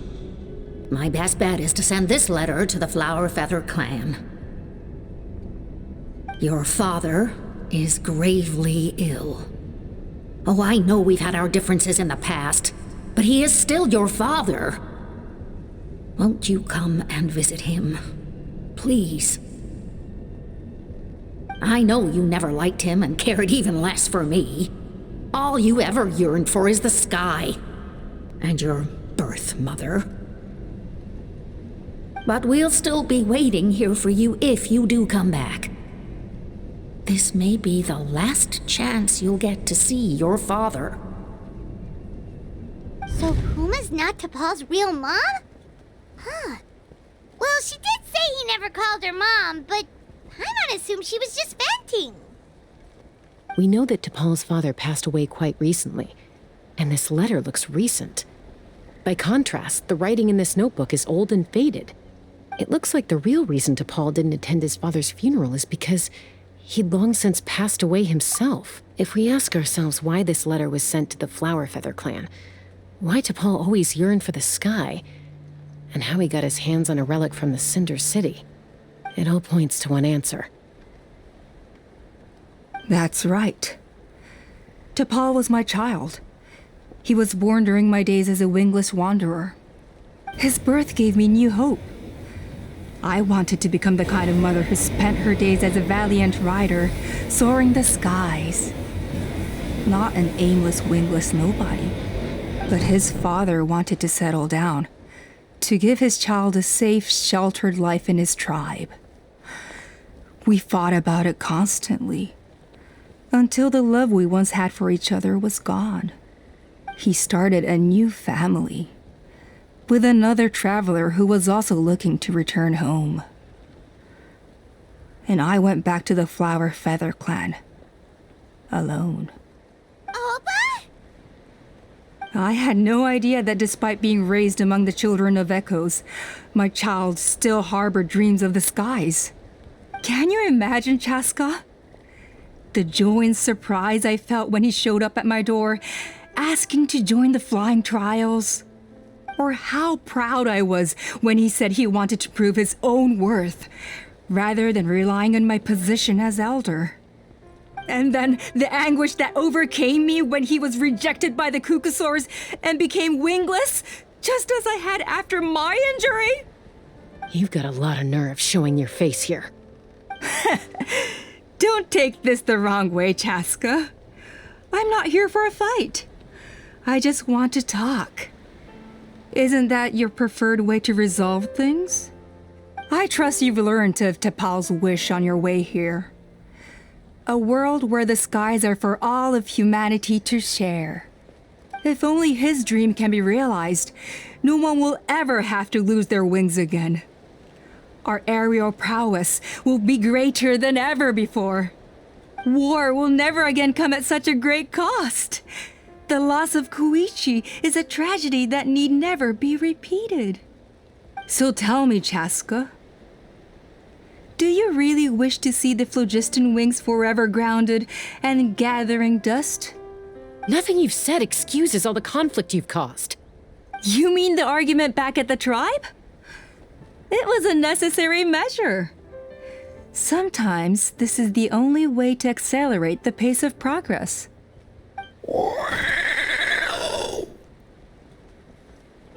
Is a mother harming her children when she coaxes them into swallowing a bitter pill?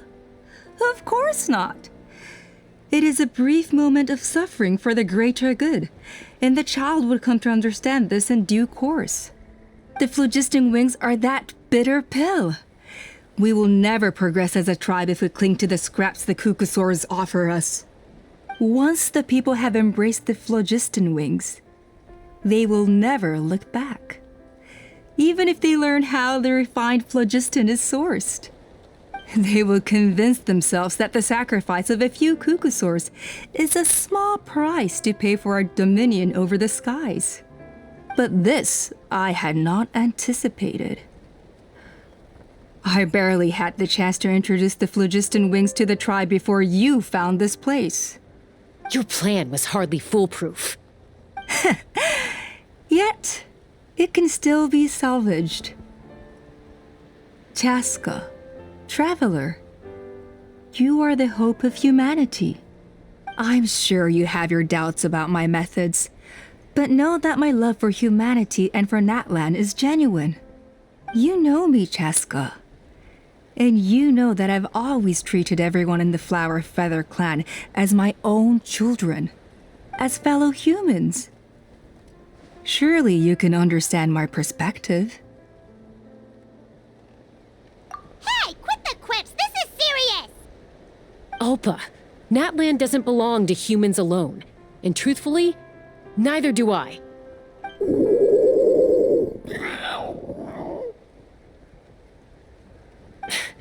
How many times has the Abyss invaded Natlan now? And yet despite how much stronger it is than us, Natlan still stands as a nation of humans and Saurians. Peace imposed by force will crumble in a matter of days, because social bonds are what hold a civilization together. Weren't you the one that taught me that? And yet you would break the bond we share with our Saurian companions to take more power for ourselves? That's as stupid as hacking your own arm off to use it as a club. They are wild beasts, driven purely by instinct. How could they possibly understand human social bonds? Ugh, how did someone like her ever become a writer? You overestimate them. They bow to the strong and shun the weak. That's all there is to it. They never gave Tepal a second glance when he was at his lowest, nor me when I returned injured from the Cinder City. It's all about survival of the fittest for them. Plain and simple. They obeyed me once I proved myself stronger than them, but the moment it serves them better, they'll abandon me in a heartbeat. You're wrong, Alpa. They only reject the Wingless because they don't want to fly anyone to their death. Chaska, I will promise you this. Only the unruliest wild Cucusaurs will be used for phlogiston extraction. The ones who have nothing else to offer to humanity. Well, that's too bad, because I know a few unruly wild Cucusaurs who don't think that idea is gonna fly. Namely my mom, my sister, and me. And the others? To us, they're friends, family, even children. So if you want to put any of them in one of your cages, you're gonna have to go through us. Is that right? I knew you might be difficult to convince. Maybe this will change your mind.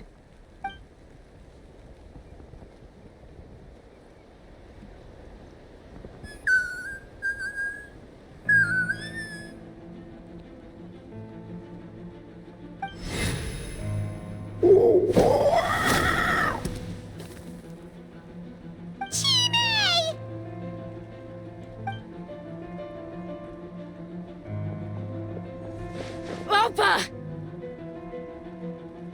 Careful! Don't make any rash decisions.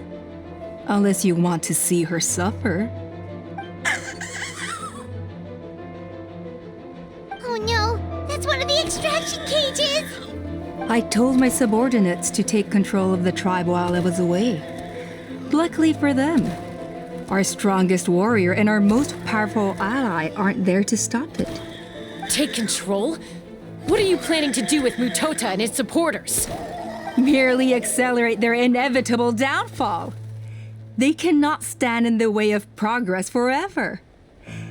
It is not the move I wish to make, but I'm afraid you and your friends force my hand.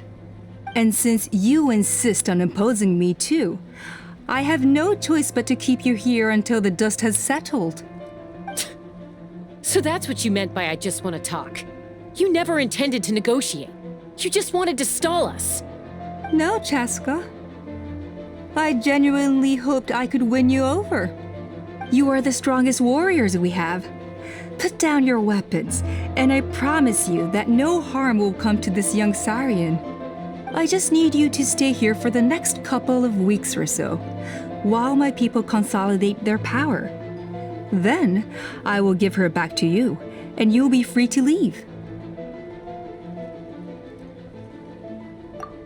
As long as the majority supports our vision, even the Pyro Archon cannot meddle in our internal affairs. Your vision is deranged, and the Flower Feather Clan will never support it. You sure about that? Then wait here and see. Time will tell. What do we do? Even if the whole tribe fights back, Mutota's in grave danger! Stop delaying the inevitable! Drop your weapons and get into the cages, now! She's still holding Chime hostage. Is there really no other way?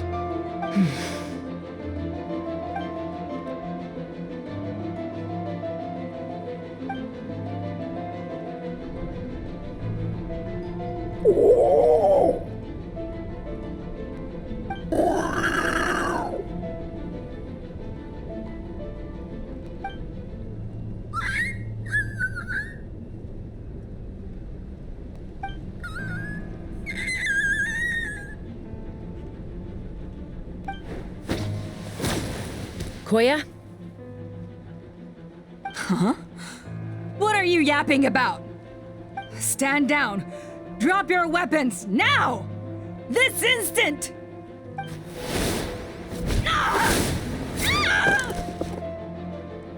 No! The relic!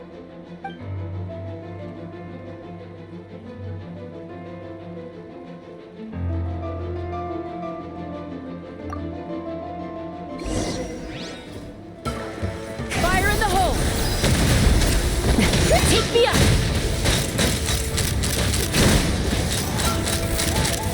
Give up, Alpa. We're negotiating my way out, and this ain't your strong suit. Hey, something's up with this relic! Hold on to your hat.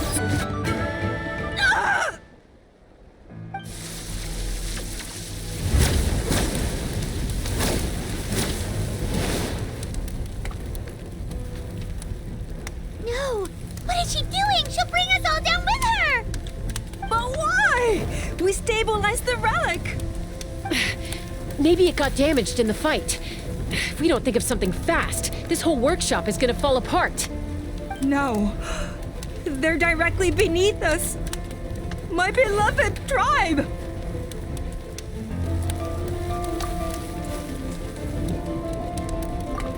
Okay,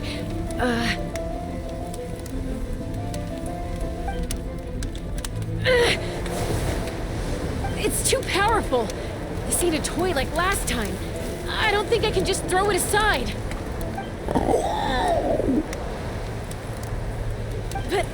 But we need to get it far away before it explodes.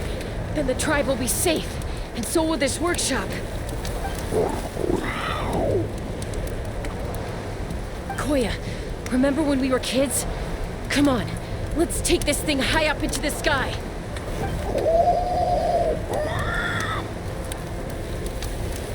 Don't worry, I know I can get rid of it before it explodes. We're talking some surface wounds at most.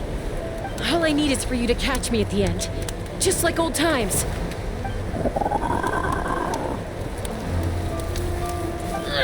I can't hold it back anymore. We have to go.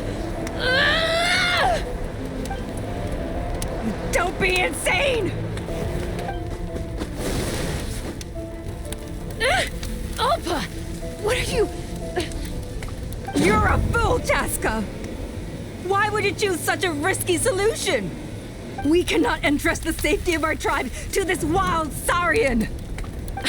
I'm the fool! You really think you can stand a better chance than me?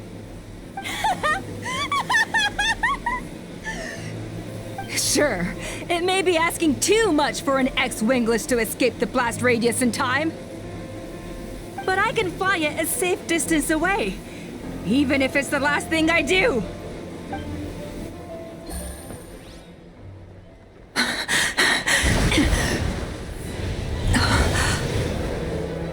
Here, this should be high enough to save the clan.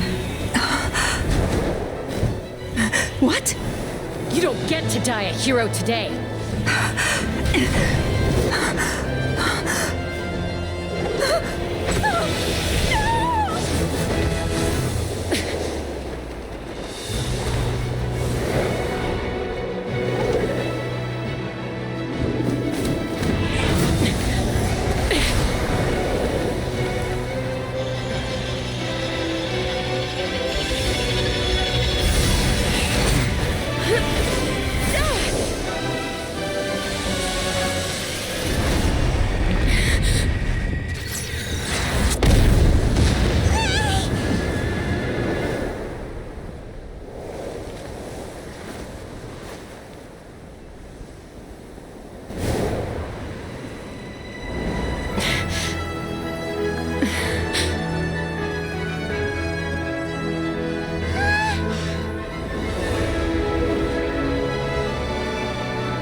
Koya, are you hurt? Let me take a look at you. What do you mean, I'm fine? Didn't I tell you to catch me on your back? Why did you try to shield me from the blast? Accident? Yeah, right. Seriously, you're as stubborn as ever. Chaska, Koya! How are things looking here?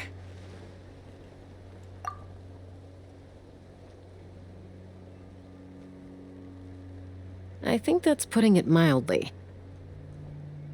I owe you one. Again.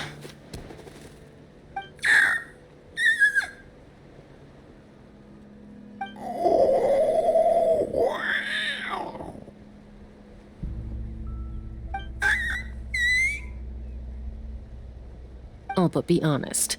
Do you still think Kukasaurs can't form bonds? Mom, I'll figure out the refinement problem. I'll find a way. You don't need to worry about it. I just need some more time. That's all I ask. Please just trust me. Just this once.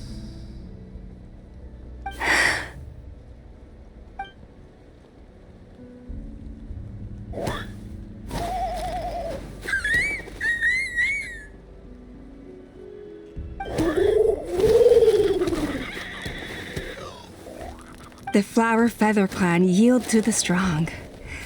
And it's up to the winners to define what strength means. So it looks like it's my turn to yield.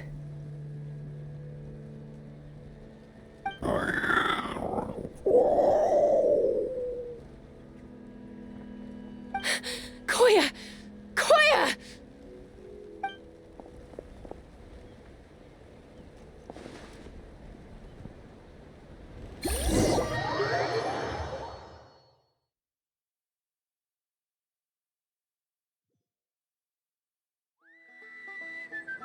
So, you're absolutely sure it's not because of the explosion? Yes, for the 10,000th time, I'm sure. The blast barely touched her. The reason she fainted was old injuries playing up, compounded by overexertion in recent days. The moment she finally relaxed, all the built-up stress finally caught up with her. And no wonder. Honestly, she's just like you. Anyway, now you know how we feel when you go off risking life and limb. Your mother and I would both appreciate it if you lived less dangerously. You know she wrote to me from the Masters of the Night Wind, just to scold me for not doing enough to keep an eye on you. If she wasn't so busy with work, you can bet she'd come back here and chew us both out in person. I'll find an opportunity to apologize to her. I promise. You'd better. No more avoiding us, okay? And don't get me started on all the checkups you've missed. Got it. Got it. Huh? Koya? You're awake. I'll go let everyone know. Hey, but we're not done talking. What are we gonna do with her, Even after everything that's happened, she still hasn't figured out how to start the conversation with you. She keeps saying, I don't think Koya has forgiven me yet. But if you ask me, she's the one who's scared to open up and have an honest conversation. For all her confidence, she's a very sensitive soul underneath. You'd think as a peacemaker, she of all people would know how to reconcile with her family after a falling out. She must have been a handful growing up. Thank you for being there for her. And of course, thank you for keeping her safe when you were up there in the sky. Koya, Uncle Cusco, we're here! Ha!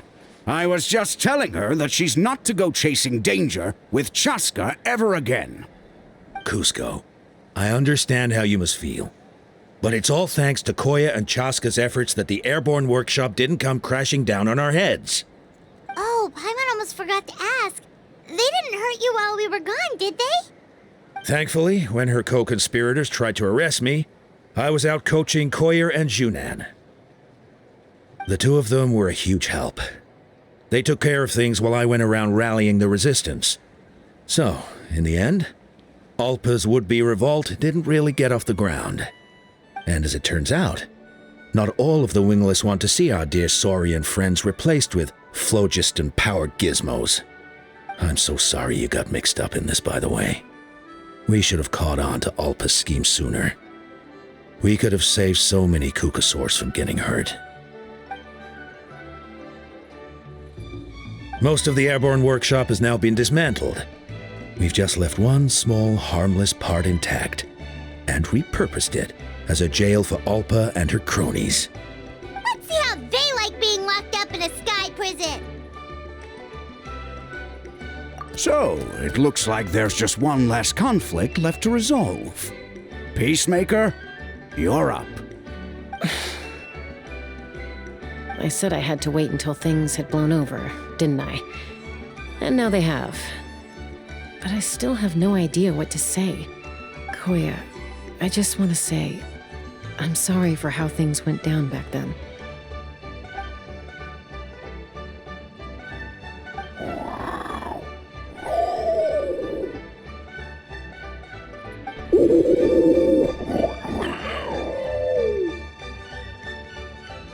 Huh? Does this mean you're not mad at me anymore? There's that family likeness coming through again.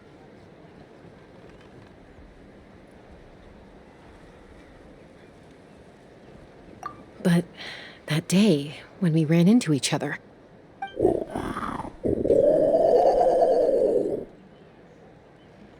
Huh? So then, when did you finally make your peace with it?